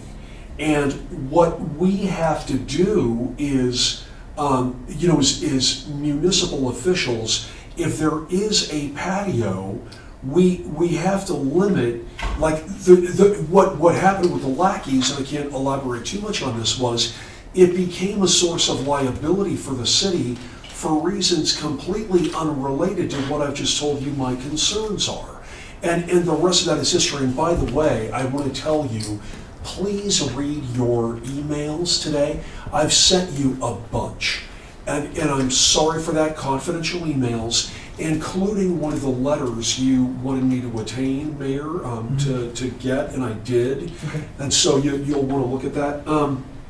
But there are so many other things to say, and I get it if you want to consider having a patio program for the city, but here's one thing I want to say, and that is every municipality is different. And I really want to kind of pull what little hair I have left out when we are compared, and I mean this with all due respect, but it's like, okay, so in Salida, I know that came up earlier when the lackeys were speaking, Salida, it's like they have their patios evidently off the main drag, and they have them kind of like on side streets where there's like a stop sign on every block, right? Every one of these is factually distinguishable, I think. I'm not going to go down that road, and I don't want to, compare all these. A lot of municipalities have wide streets where they can do this, but I've heard Ms. Lackey now say a couple of times that the patio was a choke point. It slowed people down. It did things like that. That's great, but that's not what it's designed to do. And also the 3 lanes in Alamosa, then they made it 2 lanes and they had area for outdoor patios.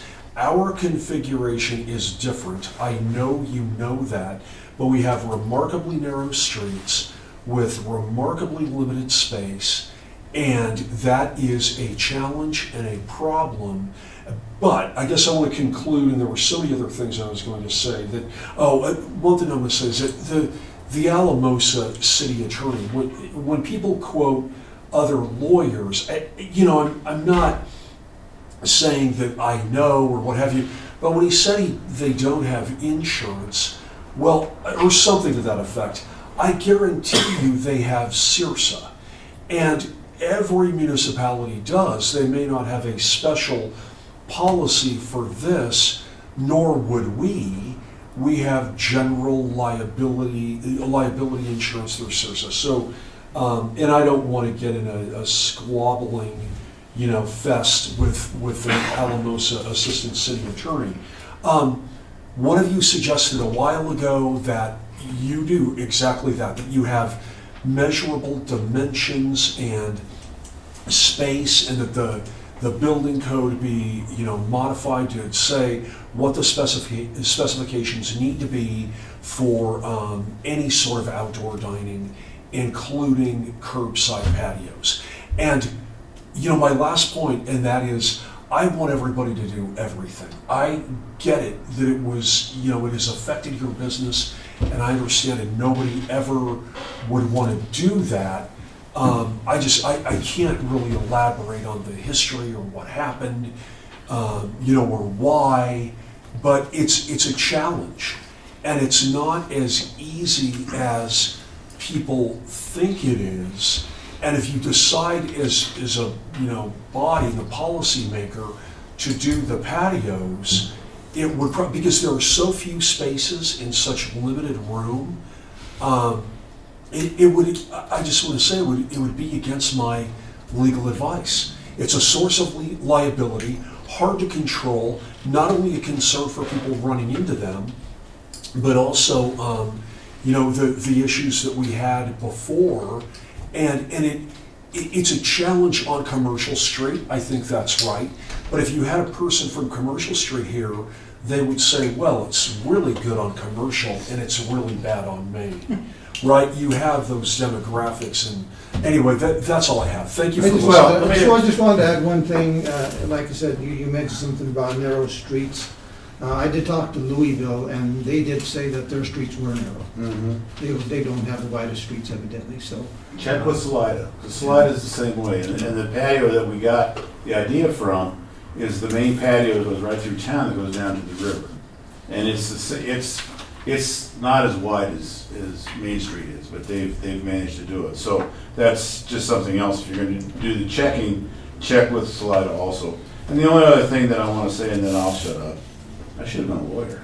I keep going and pontificating. It's a decision, the liability aspects of it and everything else, which we all are responsible citizens to the community, and we don't want to put the community into any kind of harm's way. That's understood. But the other thing is, too, do we want to be a city that welcomes tourists? Or do we want to be, no, can't do it, sorry, see you. Like Trinidad's been for the last 100 years. Those are the two things that we have to really, really consider in our thought process and how we plan this. And we'll be more than happy to discuss with anybody, if they want to modify the plans or modify the ideas or whatever. I mean, that's what we do. Part of our society's problem right now is that nobody talks to each other. They hide behind, political or whatever. It makes no difference. The problem is if you can't talk to me, I can't talk to you or Les or anybody else, then we can't solve the problem. And that is what we need to do, is we gotta solve a problem. We have a town that people are looking at, we have a town that people want to participate in, and right now, they can look, but there's not a lot of participation, and we gotta change that somehow. Especially with the new state park and all the other things that are gonna start going on. It's imperative that we do a soul search and realize, what can we do?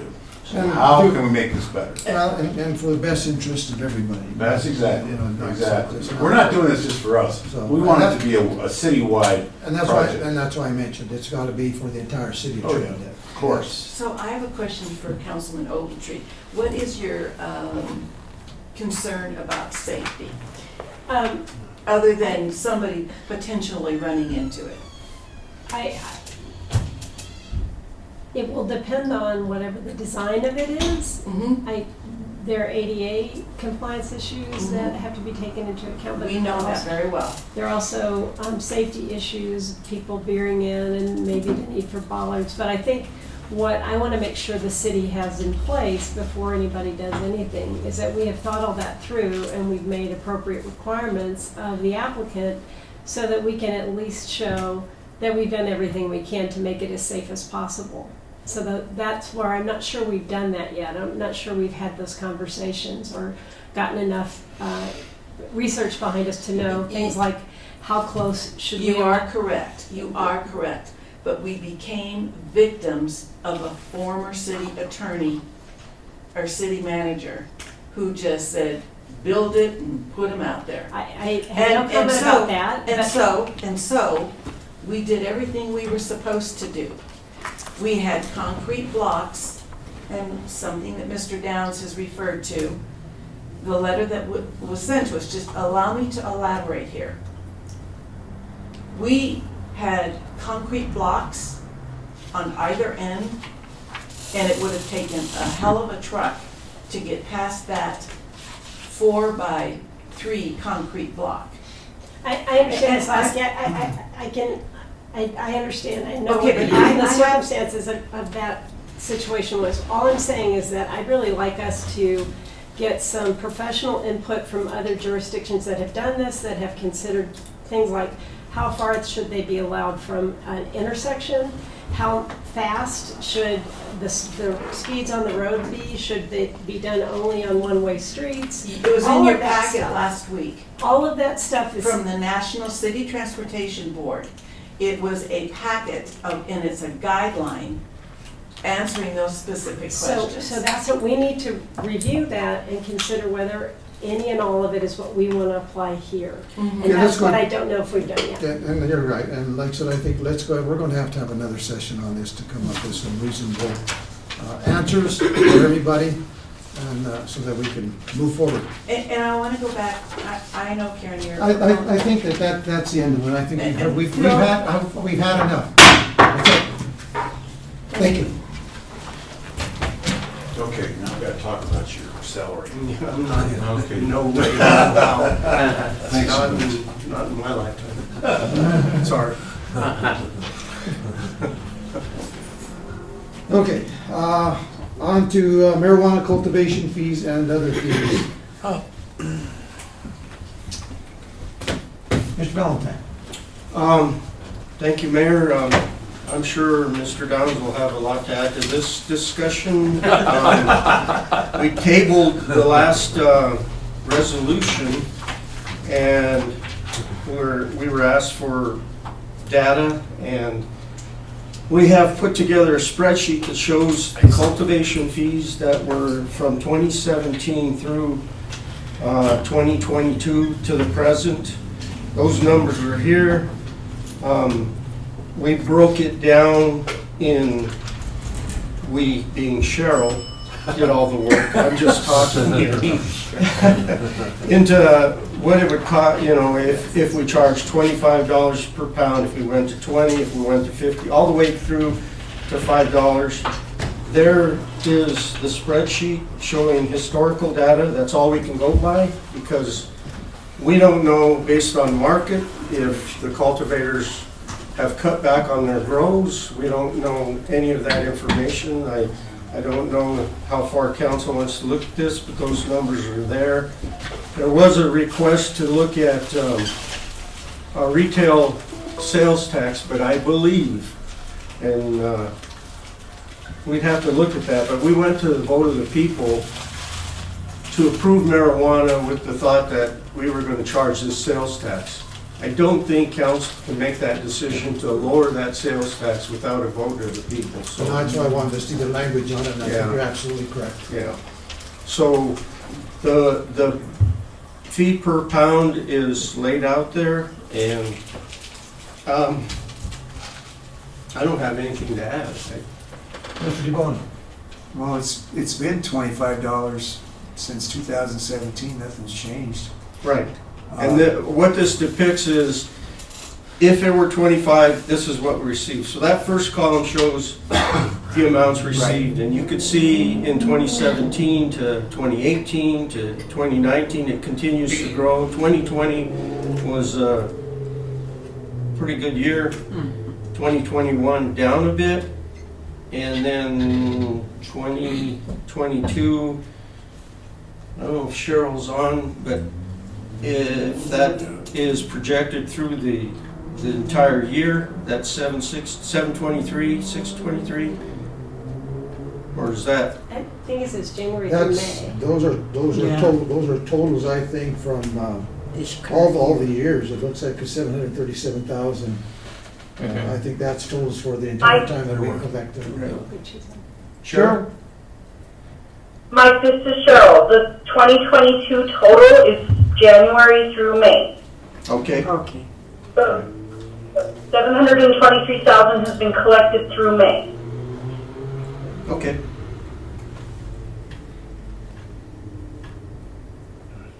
And then of course, across the bottom is the historical for totals from 2017 through 2022.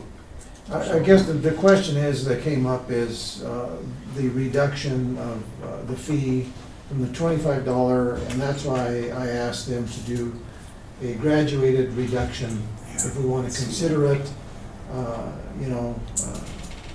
just to kind of give you a little bit of information. After the last work session, I was contacted by the people from Colombia, which has a grow out there, and what they're actually doing right now is they're actually selling. They're supposed to be, I'm not sure if they're under contract yet, but they're going to sell out to another organization that's supposed to be, I guess, the largest in the country. From what they were saying, how true that is, I don't know. I don't have any facts to that other than by hearsay. Of course, they would like to have a reduction. And all the cultivators, and as a matter of fact, even the people that sell the retail, they would like to have a reduction if at all possible. But at the same time, we need to take a look at this realistically and say, what is reasonable? It's easy to say, let's take it down to $5 a pound or $10 a pound. That's just throwing it up in the air and coming up with that. And I think that we need to look at it a little bit differently. What is reasonable to us? Because the other information that was given to us, you got that from that Jason Hoffer, that's the gentleman I talked to from Colombia. And he talked about all of the various charges that the marijuana industry is charged for retail bud, retail trim, immature plant, wet hole plant, seed, trim allocated for extraction, bud allocated for extraction. So all those are fees that are collected, and it all adds up to some point. And some of them are retail, some of them are cultivation fees. So I just think that I'll see what council says, and I'll give my input at the end of what I feel is reasonable. If we're going to consider a reduction to try to help the industry, I know that the industry right now is going through turmoil. And matter of fact, I did talk to one of the biggest retail and growers in Trinidad last Friday night, I believe it was, last Friday night. And to be honest with you, you know what he told me? He says, I wouldn't do anything. That's what he told me. It was odd. And he said that the loss of revenue that we're seeing on the retail side, he said in comparison is down, yes, but it's not as much as a lot of people think. And I mean, it's down, let's face it, it is. On the cultivation side, you know, he said, even though they're in the cultivation industry themselves, he didn't have a one way or the other. He says, if you guys want to do something, that's fine, but I'm not really saying go for it. But that's what he told me. And Can you say who that was, Mayor? yeah, I will. It's Aaron Shirley. Okay. And it was interesting. Thank you. I thought it was more supply than demand, you know, from what. And, you know, just like we had an anomaly of a spike in retail price, or retail revenue, I think right now, everything is what we're seeing. There's an anomaly right now with gas prices. It's keeping people off the roads. Yeah. So, I mean, the tourism is taking a hit. So when the tourism is going to take a hit, everything else is going to take a hit. So that's why I say I think that if we're going to do something, we need to be, not go to the bottom. I think we need to be reasonable about it and the reasons why. So, Mr. DeBowman. I think to be comparable, we need to help the marijuana industry, you know, but we also need to benefit too and not drastically reduce our revenue from you know, drastically reducing and not reaping the benefits like we did when we had it at 25. But excluding medical marijuana, some people have to prioritize between purchasing less recreational marijuana and buying more items of necessity, I guess you could say. But if the sales tax vote has to go to the people, I don't know how they're going to, you know. That would be a tough one. That would be tough. That would be very tough. Yeah, that would probably have to go, But- that would have to go for 2023, not this. So was it the notion, I gather, that there's more of a supply than there's a demand right now? Yes. Right now?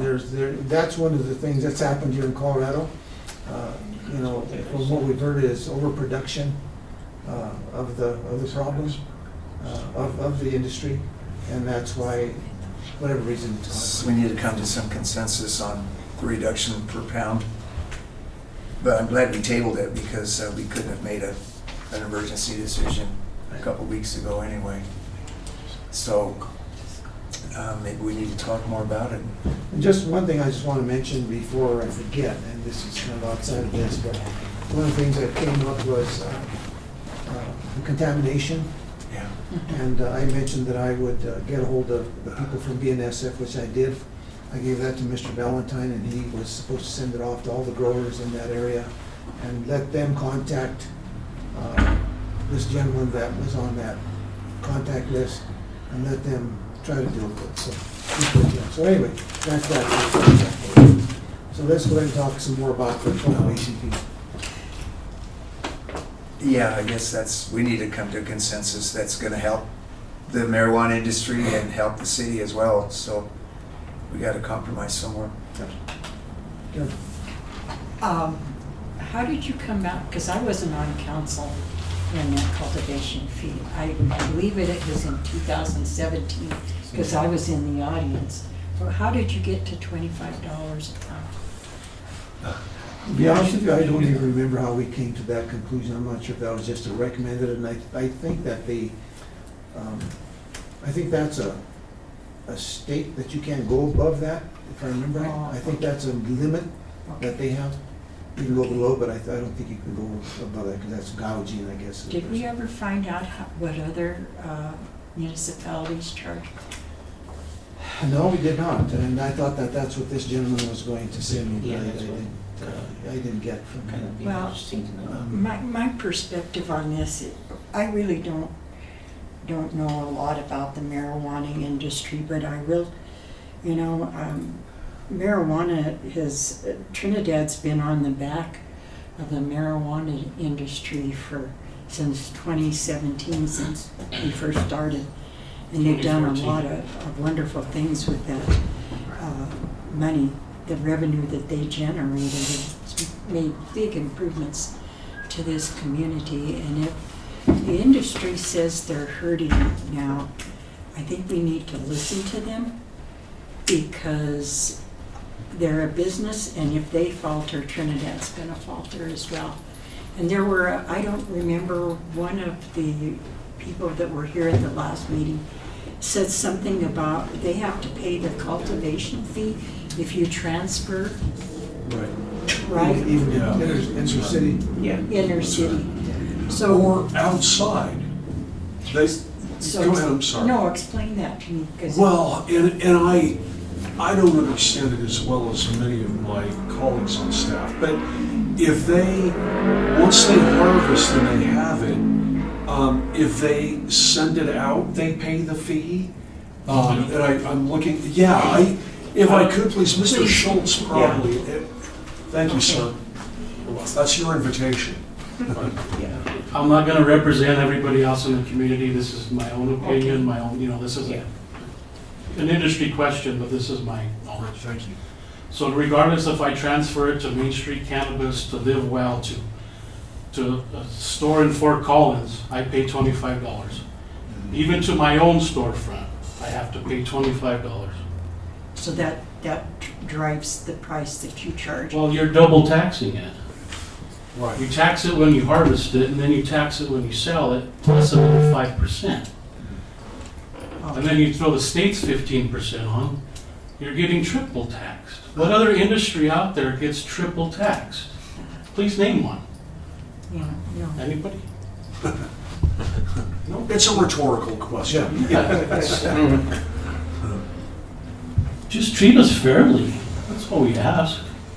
You guys have taken advantage of us for a very long time. Okay, Mr. Schultz, I'm afraid if you keep going, they're gonna deny anything you're requesting. That's fine. No, I don't think we've taken advantage, Robert, but we've used it to the best ability. You have, but please name another municipality besides Boulder that taxes at the level that you do. Well, tell us, do you have the information? There's not one. You mean we're the only city in Besides Boulder? that you know very well. We're the highest. Let's move yeah, on. I'm to trying- That's the But I information. understand where Right, you're coming thank from, and that would be something that we should investigate ourselves. We should investigate. We'll investigate ourselves on that part of If it. cannabis is that important to Trinidad, It is. then don't you think we should be looking at this stuff on a That's right. regular basis and not just when pandemics and other stuff No. occur? You know, what you gotta understand, Robert, is this is all new to all of us. We didn't know. We've been doing it for 8 years. No, I haven't. Well, we have. You haven't. I mean, A lot of us. I wanted to point out something. Let's go ahead and move on. Frank, you got any questions? No, I don't have any questions. I think we definitely should do something to work on the cultivation. Is your cultivation down now because of their overstock? Our cultivation, no. We're still growing the same amount and trying to produce as much as we possibly can. Is The that sales is, the retail side is yes. Is that just you, or is there, I mean, I know you wouldn't have knowledge from everybody else, but I I'm just can't kind answer of that curious. question. This Yeah. company I was telling you about that is considering purchasing at Columbia, where's purchasing them? He said they're actually going to purchase, they want to increase production. Yeah, so That's- that's why I was just kind of curious about that. It was Yeah. interesting. Yeah. And I don't want to answer questions directly, I'm just here as a business No, owner. well, we And if kinda there's wanna anything learn. we can do to get the 5% reduced, I'm willing to step up and get signatures and do whatever we need to do to try to get that reduced. Okay, thank you, Robert. Thank you. I would really like to know what across the board, the major producing areas of the state, what they charge in their jurisdictions for a cultivation fee. I think it's very hard for us to decide whether we're high or low or whatever we are without that information. I thought we would have it. We don't. We need it. I'd also like to know where we are in terms of comparatively the sales tax that we're charging.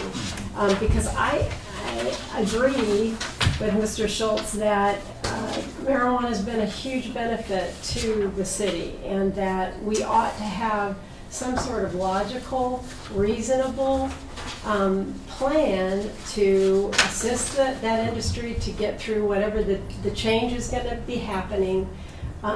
We should be looking for innovative ways that we can promote Trinidad as a place where people can come and take part in that culture. Whatever our feeling is about it, I think those are things that we need to really look at. It's not just one-off things that we might do. We need to take that kind of approach with this industry because it's so important to our economic situation. So what do I think? I need that information. I need to know if we're high, if we're low. What do we use the cultivation fee for? I thought we were using that to purchase large machinery for the landfill. Is that correct? Well, for everything, It just goes into for our fire department. Okay, so it goes into large purchases? Yes. Okay. Those are important. We've had a lot of those. And we've been relying on that to purchase large items. So for us to cut that down would affect whether or not we can make those purchases. So we need to think about that as well. That's the information that I need to make this decision. Could I respond, please, very briefly? I did reach out to Jason Sherling, who told me that the communities he was familiar with were Pueblo. Pueblo County charges, I believe, $12 is something similar to a per pound cultivation fee, and then Pueblo County is around $10. So they were significantly lower. He told me that he thought that our tax was, or excuse me, our fee, it's not a tax, but our fee on per pound cultivation of marijuana was the highest in the state of Colorado by far. I would like to say, my understanding of this is the $25 amount that we collect is a utility reimbursement. We base that back in the day, no one had asked me, so I'm sorry for volunteering this information when I wasn't called on, but we based it on utility consumption. And so that $25 literally goes into a fund. I know somebody is going to correct me because I always get funding and things wrong, but it goes directly to a fund. And it's my understanding, I think I sent an email on this subject, that we have over $1 million in a surplus in that fund. And while I have the floor, I just want to say, I think it was staff's impression that you guys really, when we heard that night, I think former Councilman Goodall was here, we thought you really wanted a relief for the marijuana industry. That's why we had to propose emergency ordinance and those things. But we did reach out. I did. I know it wasn't a very, you don't have like information, I'm sorry, but the people in the industry that we know did say that it was their understanding and information that ours is kind of unique, but ours is the highest in the state of Colorado by a significant amount. I think let's try to find that information. I'm not sure who would look into it from staff side so that you can get Would that information. MED have this information? Do they not know this information? Mr. Valentine, let's let Mr. Valentine answer that, please. Marijuana. I don't know if they have that. I know that Audra We has. check with MED, see if they have that information, and see if they can contact, they can give us that information or not. And it's a local fee, so they know their state fees. We'll look. I'll get that to you next week. That was a good I'll pass it on and find out. I think it would be also helpful for us to hear from not only Mr. Schultz, but other representatives of the industry, some kind of proposal of what they need, what they think that will help them. Because we're getting to a situation where we're just saying, here, is that good? We need to know, do they even need that? Is there something better that we ought to be working on that would be more helpful? I don't know. I'll answer that question briefly, then we'll move on to Mr. Thurman here. Is that, go ahead. No, we got a lot of good information, more than we got last week. I guess we need to dive deeper into the hows and the schematics about how to get some of this money down to a safe level where we don't have to jeopardize our purchase power in the state. In the city. So, we can gather more info, please. I wanted to answer Mr. Schultz's question, and I hesitated to say it at the time. I didn't want it to appear as challenging. You asked, is there any other industry that's triple taxed? And I submit to you there is.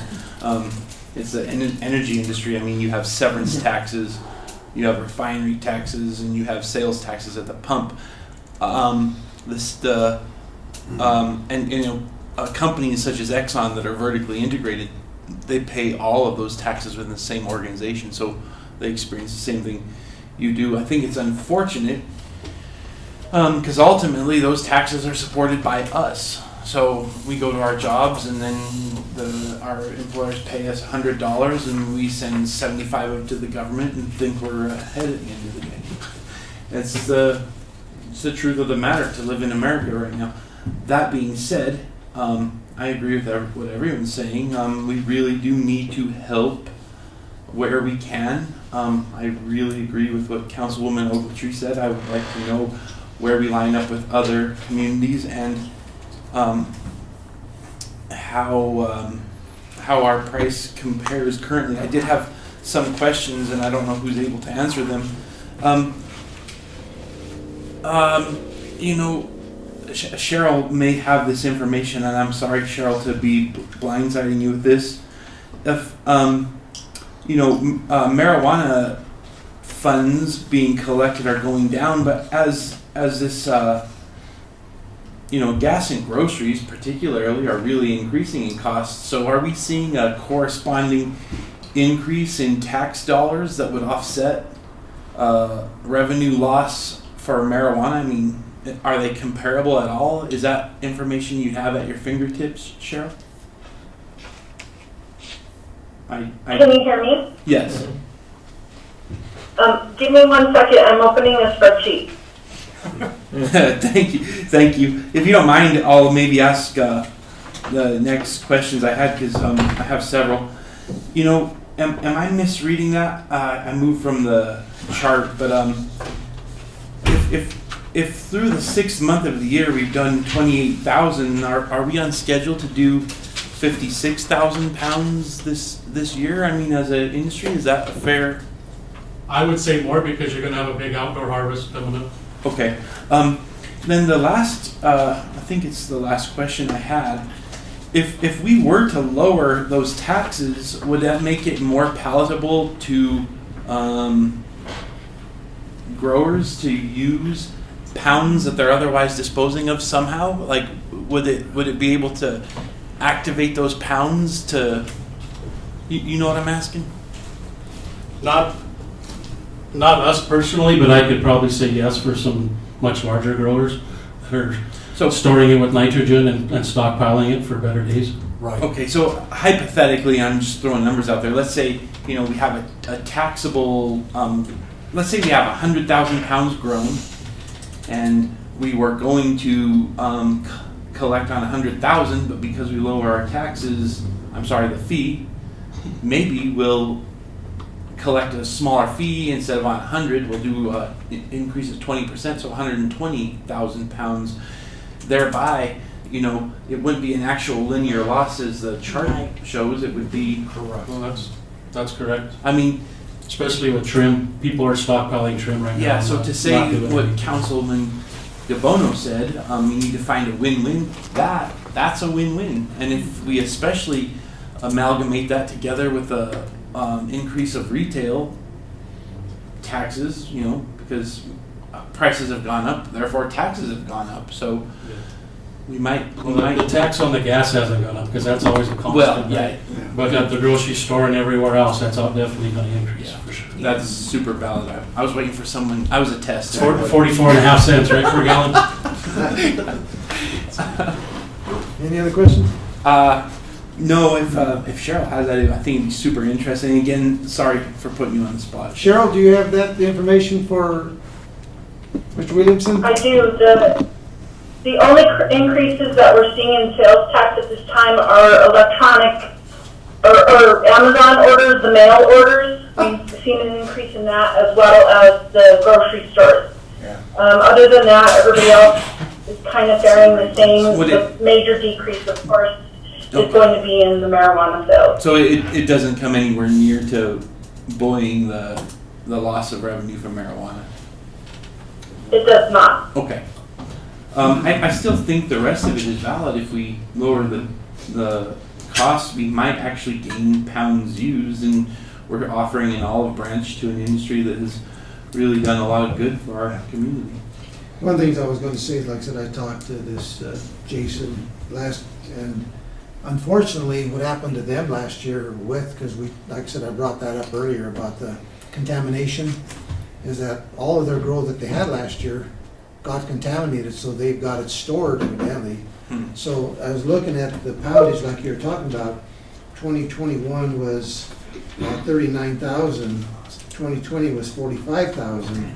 So there's, roughly 6,000 pounds difference. Did they lose 6,000 pounds that are not reported, that they didn't pay sales tax on? And so I saw that. I just, and they're not the only ones. I guess other growers out there lost, some outdoor growers probably lost the same thing. So that's, I just think that, I think getting that information to see what other communities are doing, but at the same time, we need to look at how that's going to affect what our vision is for what we try to do. We use that money, I think, judiciously across the board to try to help.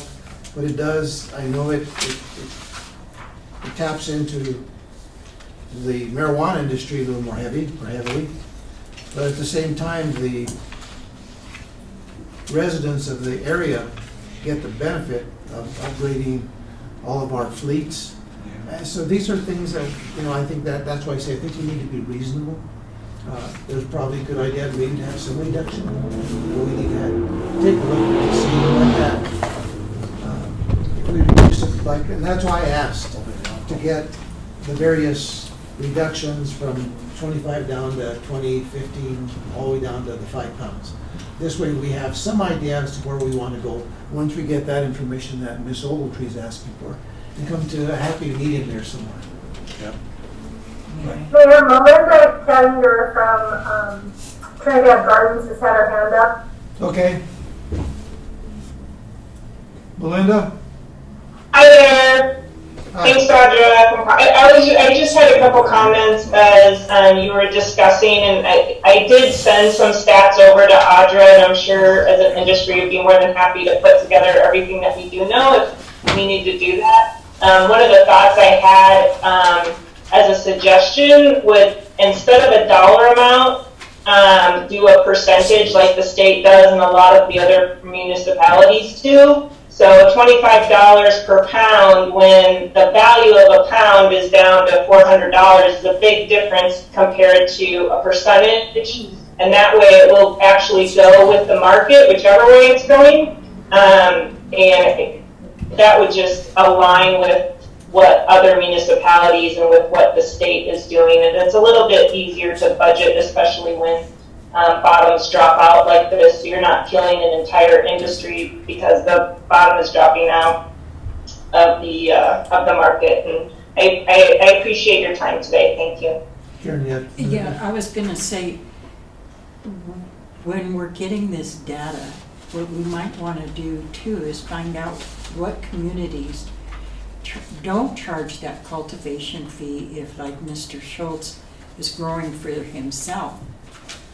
If there's some kind of, if there's a reduced price or a reduced fee, if you're cultivating for yourself, you know what I mean? I'd like to get that information too. Interesting. Okay. Yeah, well, in the industry, we call those affiliated transfers versus non-affiliated transfers. Okay. Where the non-affiliated, you're selling it technically, whereas affiliated, you're just using your own resources. But it's the same amount, right? It's the same once you transfer it? Yeah. Okay. All right, like I said, we'll get this other information so we can have further discussion. Yeah. Well, we've asked to take a short intermission here. Mayor, can I talk to you, please? Sure. For a moment, thank you. All right. Anybody want candy? See everybody. Bye, See ya. Robert. See you, Robert. Bye, Robert. Thank you. Mrs. Lopez, would you like a piece? Is your blood sugar dropping? Mine's not bad right now. There is some chocolate in there for you, Amy. What do you want, baby? Just surprise me, I'm good. How about a Hershey? That's good too. All right, we go. This is like a parade throwing candy out. I know, Mardi Gras. Mardi Gras, baby. Yeah, I'm not showing anything, no. I don't want to scare anybody. Right. Mike, you want to? How was your, I missed the party, Mike, I'm sorry. How was your? It was nice. Nice. Yeah, it was a good time. Recording stopped. Yeah. We getting into the home stretch. He is. Basically. When's your last official day? Okay, well, I just have an intermission right now. I just thought I'd call you real quick. What day is it? Friday. Oh my God. Yeah. Are you Oh, nothing's there. I'll call you as soon as I'm done. Okay. Bye. So then, after the second, I'll ask for the tricks of the trade to see how I can navigate my way to the top, baby. What I got to do, you know what I mean? Forget it, name it. Don't even worry about it, huh? No. All right, leave it alone. That sounds like somebody trying to do something. Yeah. The last two, there was a puck that was slap shot by Tampa Bay. It broke Landeskog's skate. He had to crawl off the ice with some help. That was like I'm gonna run to the bathroom.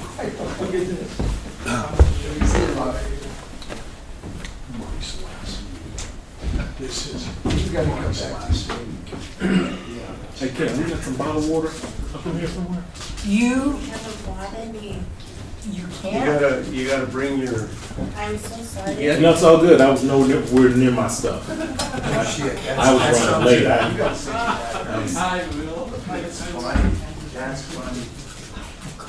I saw that, yeah. We've talked to him. Oh, yeah. That's like, okay. Yeah. Right. Did she behave herself after I left Sunday? You're asking No. him? No comment. I'm just kidding. No, we like sat and chit chatted all us and Shirley, Derek and Mark and Linda, and yeah.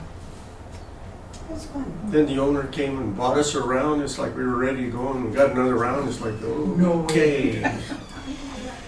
My goodness. I got home at like 5:58 and everybody's like, I have to turn the TV on, the apps are starting. Oh my God. I don't like her. No? No? No, not at all. It makes me anxious.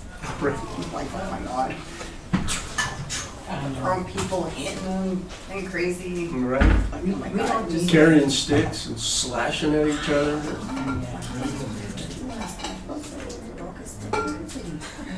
on one of the house players. I don't know. I'm kind of like numb. Sorry Why? about that. No, it's good. It's just now why I don't. What'd you say?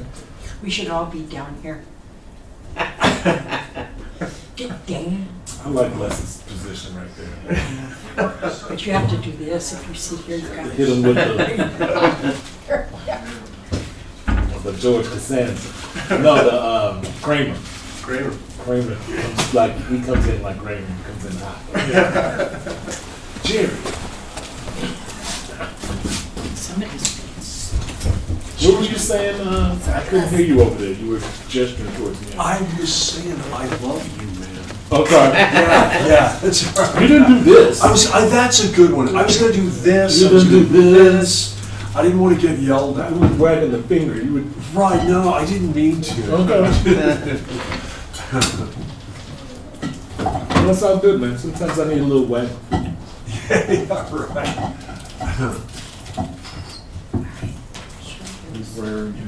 I want to make one final comment, but we will move on Recording in progress.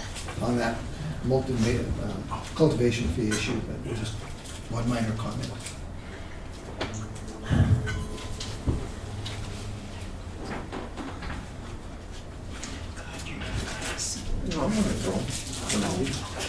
You know, somebody took our trash. I know. Took what? Our trash cans. Right, I noticed that the other day when we were having the meeting in court. We need a trash can up there. Yes. Yeah. We did have one. No, there's not, yeah. They there's took it during no- the I know, pandemic I don't and know, never brought it I back. don't know. It's just gone. Yeah. That's your last move, Mike. Would you get us a trash can up here?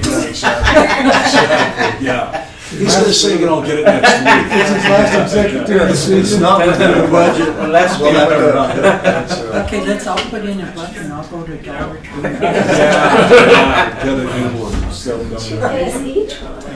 Exactly. That's it. See, I have a fish allergy. They're trash. Are we still doing this? Yeah. No. Just go back for old time's sake. Old times. Welcome back, Mr. Murphy. Yeah, we're earning our money this month. Well, I know. I just want to make one final comment. You know, being on the retail end for several years of my life, one thing I learned, you buy low, sell high. And anytime a producer produces a product, what they want to do is, you know, when they buy product, they want to buy it at the least cheapest amount and try to get the bottom dollar. So I think that's something that we need to consider when we're looking at evaluating all this, because they're going to want the lowest possible value that they can get. So that's where we come in to make sure that we are at a reasonable level, and that's where it's coming from. Okay? Yep. All right, let's go ahead and move on to the opioid settlement funding. Mr. Valentine, I think the last two are probably going to be fairly short. Yeah. Yes. Thank you, Mayor, members of council. So, if you recall, a while back, you approved an opt-in memorandum of understanding for the opioid settlements. And I think, if I recall, at least 90% of the counties and communities had to opt in for the settlement to move forward. Well, that happened. The AG's office has moved forward. They've got some settlement dollars. Now they're asking, and I included the email, not the 75-page memorandum of understanding that's in there, but thank you. Right. But based on default calculations, Trinidad stands to receive $10,832.29 for year one, and a total opioid settlement funds over 18 years of $9,600. 96. 90.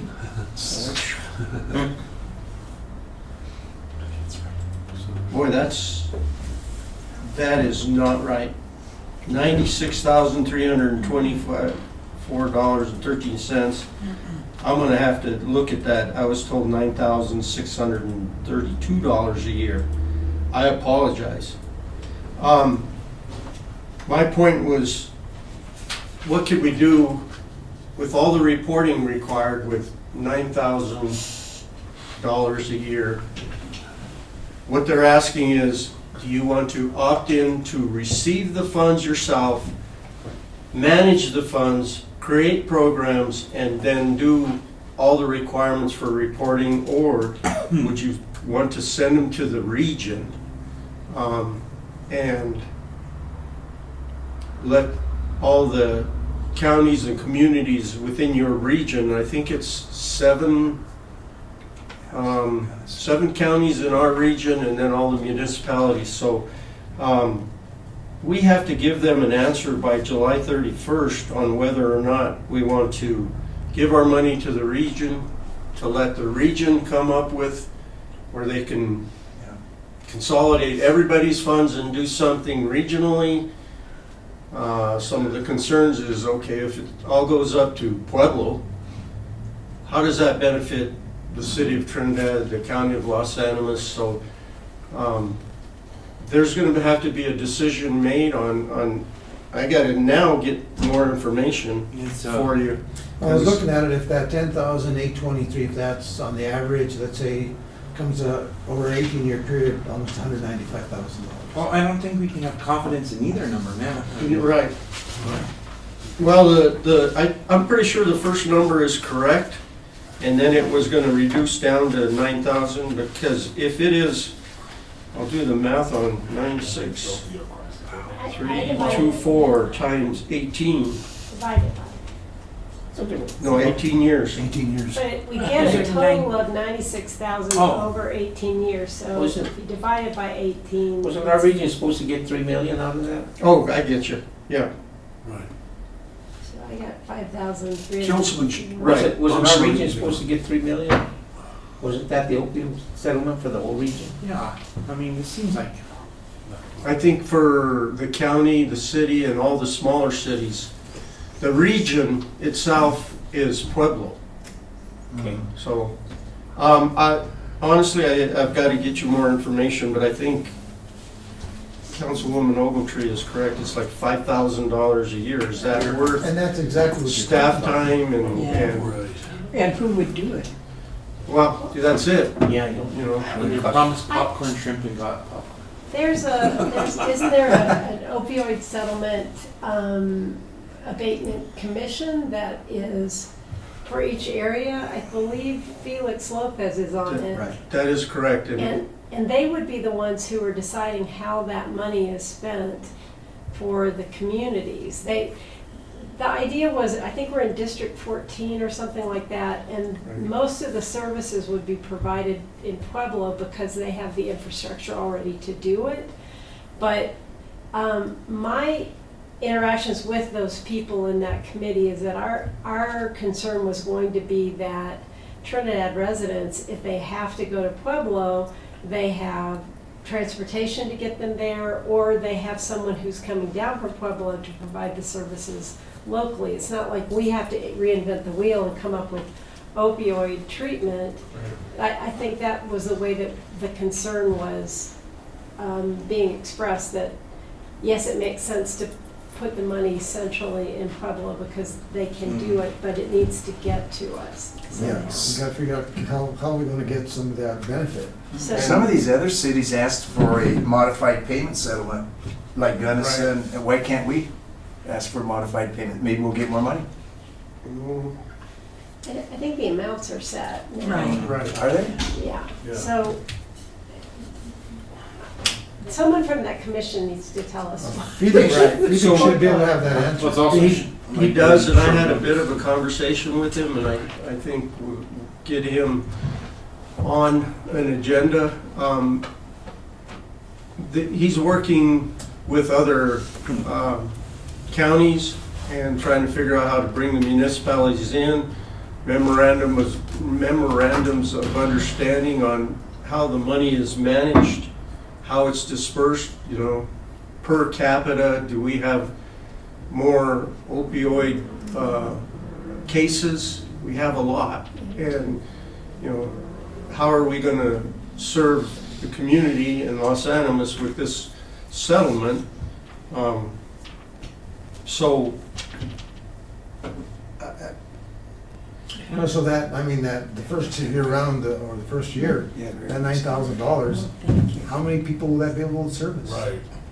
That's the question. And 5,000 a year is even less. Yeah. Right. No. So, Yeah, that's just transportation to get back and forth. Yeah. so the thought is, would it be better to pool the money from all these counties and communities so that, there's $1 million plus a year going into, but it's still not enough to build a facility and staff that facility. And so, Most of the cities and counties are gonna be like us, a small amount, so that they're gonna all have to contribute because it isn't feasible economically. it's a small amount, and Yeah. the reporting on this is tremendous. It's a 75-page document. So I think it sounds like the best thing to do is bring Then on the agenda item, whether it's a resolution, I guess, or an ordinance, I'm not sure what it is, and Yeah, 30, a yea or a nay if we want to keep it or if we want to send it off into the region. 35 days. I think that's where what the answer needs to be. And I believe Health Solutions is providing the treatment locally, so we would probably want to talk to them to find out what they need, Well, we can or bring what them they in. were hoping they would get out of this. She was here that one night from Pueblo. Yeah. Yes.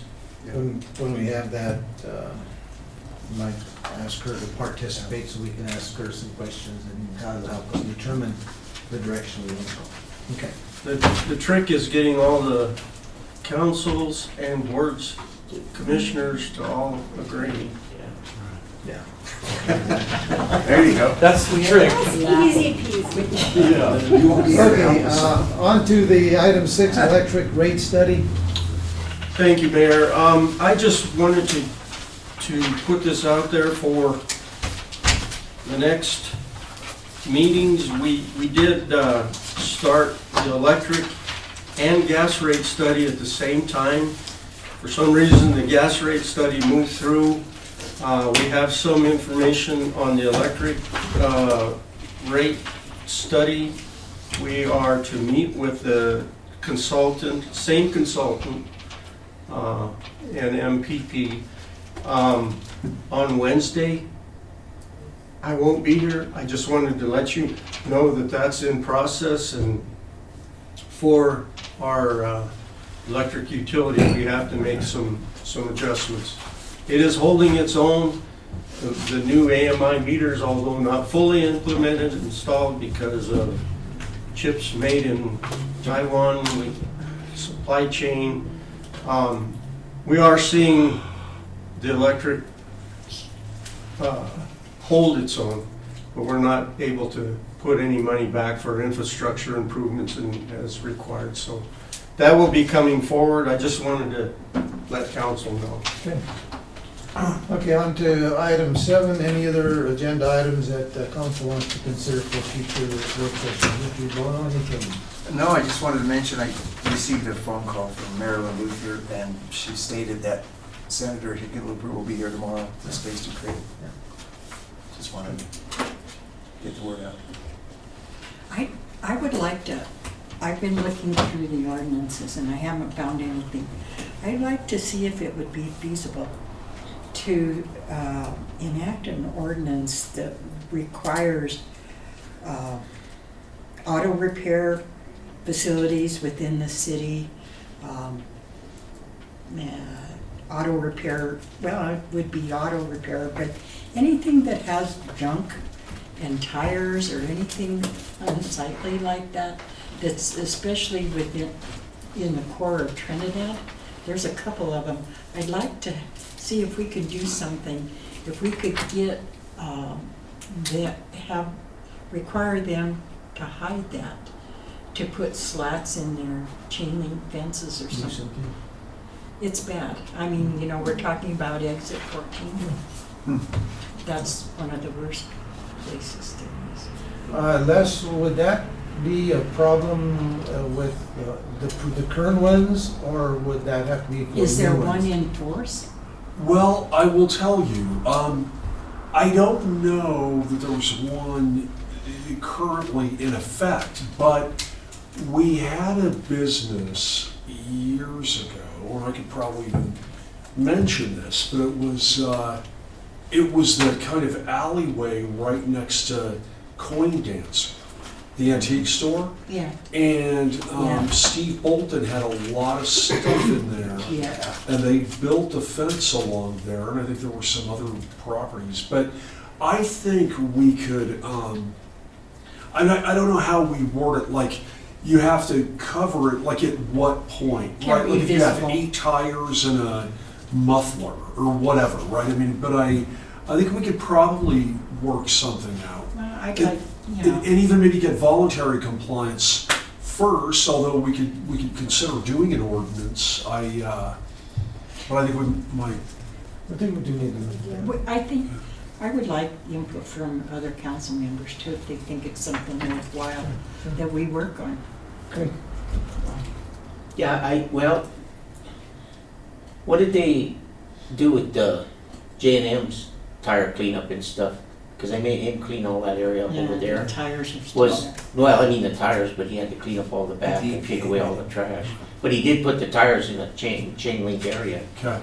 But was that done by us or? I don't recall how that was done. I think the I'm EPA done. did. The EPA Yeah, with so the oil. The oil. Threatened lawsuit by Hayward Design. Yeah, yeah. Okay. Mike says it was done by a threatened lawsuit from someone, like a nuisance. Yeah.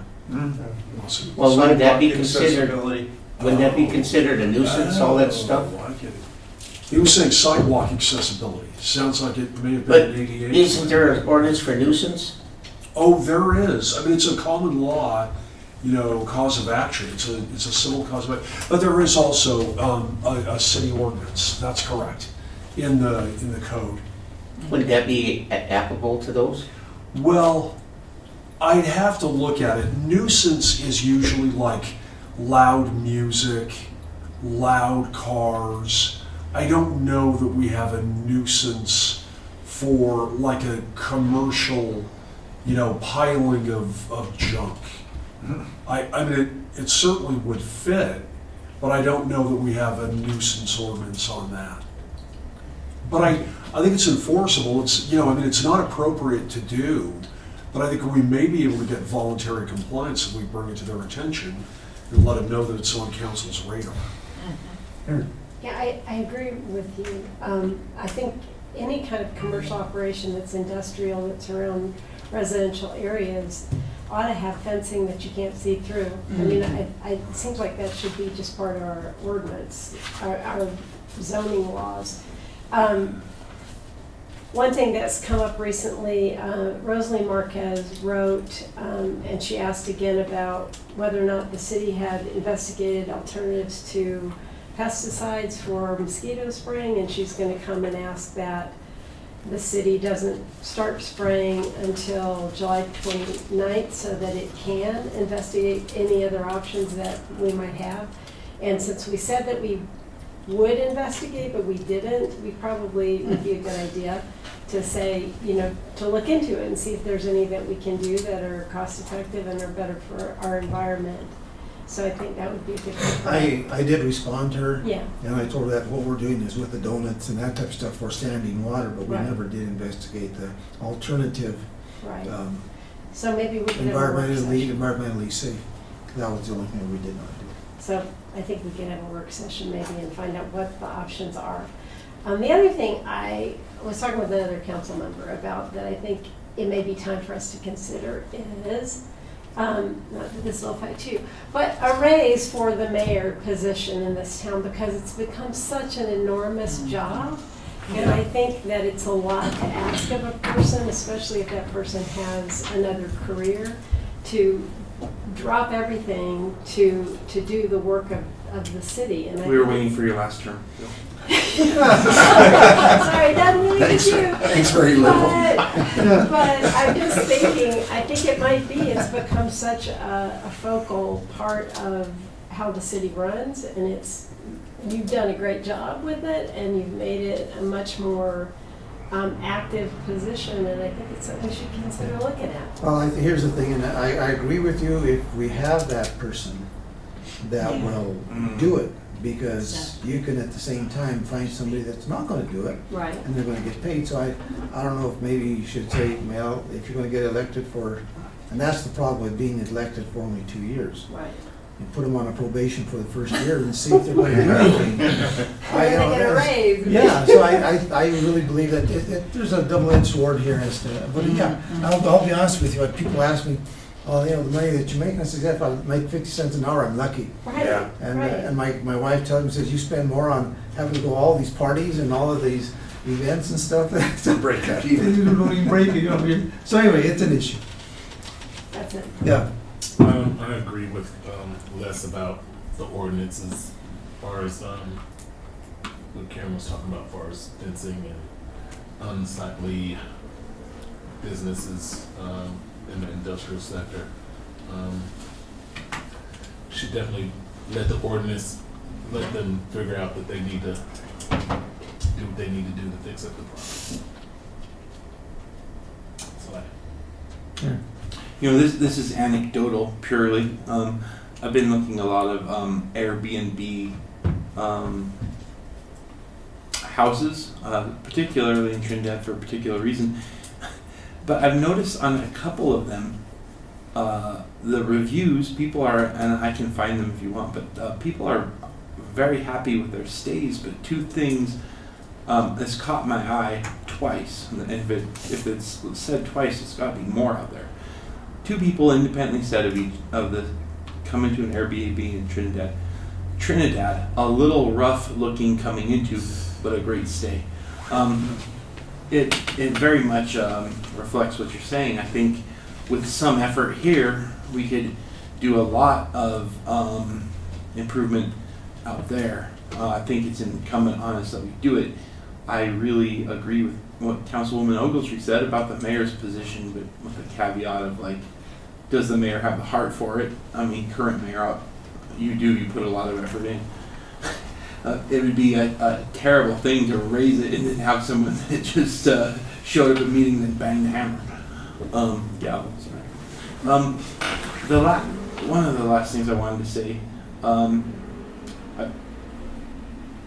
I think the mosquito discussion really does warrant some investigation. I would really like to see how effective natural abatement is. I mean, and it could lead towards improved tourism, maybe. I mean, maybe this is a reach, but means to increase local swallow populations and bat populations. I think they have an outsized control of mosquitoes. But I mean, I don't know, maybe, you know, as we go into the future, I've talked about gathering different segments of population, but there's eco-tourists out there too. That'd be something. I mean, just an idea. Mike, the last thing I wanted to ask, in relation to the electric rate study, where are we on the breaker project for replacing those? I know that there was a lack of availability and stuff, but how is that project coming? Maybe we can get an update at some point. Well, next week I'll get to you.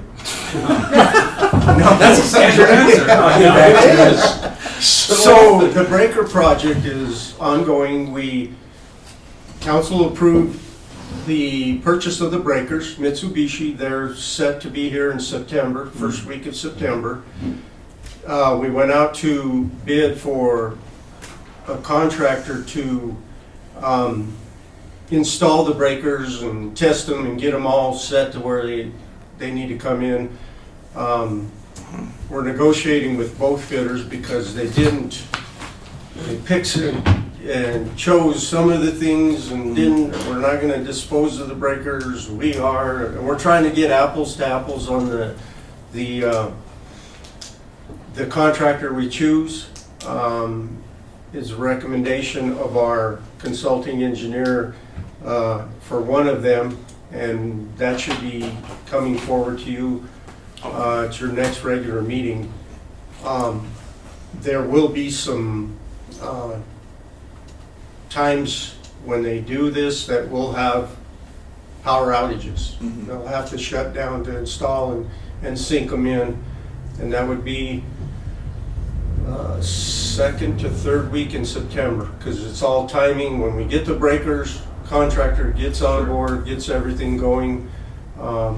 City forces are looking at doing some of the demo work to try and bring that cost down, because both bids were way over the engineer's estimate. So we're in negotiating those and trying to figure it out. So as usual, Tom Brady answer. You know, I think it'd be a good idea that, like I said, that the breaker project is the time frame to shut things down for 10 minutes or whatever it is. In September, I think it'd be good to know that, to schedule that time so that we can let the public know that this side of town or whatever is going to get hit with a power outage to do this. Oh, it'll definitely be a lot of public announcements and people like surprises. Yeah. Yeah, right. I do want to be. Likely, yeah. Anyway, I don't have anything. I just wanted to say is that it's very obvious with the agendas that we've had lately, that they, how much work that we have to do and how much work is ahead of us. And we're having these, 2.5, 3 hour meetings instead of an hour and a half. Matter of fact, I asked Audra the other day, how big is our agenda last week? And she said, no. And then all of a sudden it's like, but anyway, I think that that's what we're gonna settle in for here, people, is some really major things that are coming around the door, so I think we just gotta be ready for it. I have a question. What's your cell phone number? Your private cell phone number? Will Audra be doing an interim kind of? Yes. Okay, so Audra will be doing interims. Yes, and we, of course, there'll also be some negotiated salary for her in that interim, so just let you guys know. How about Mike Valentine, everybody?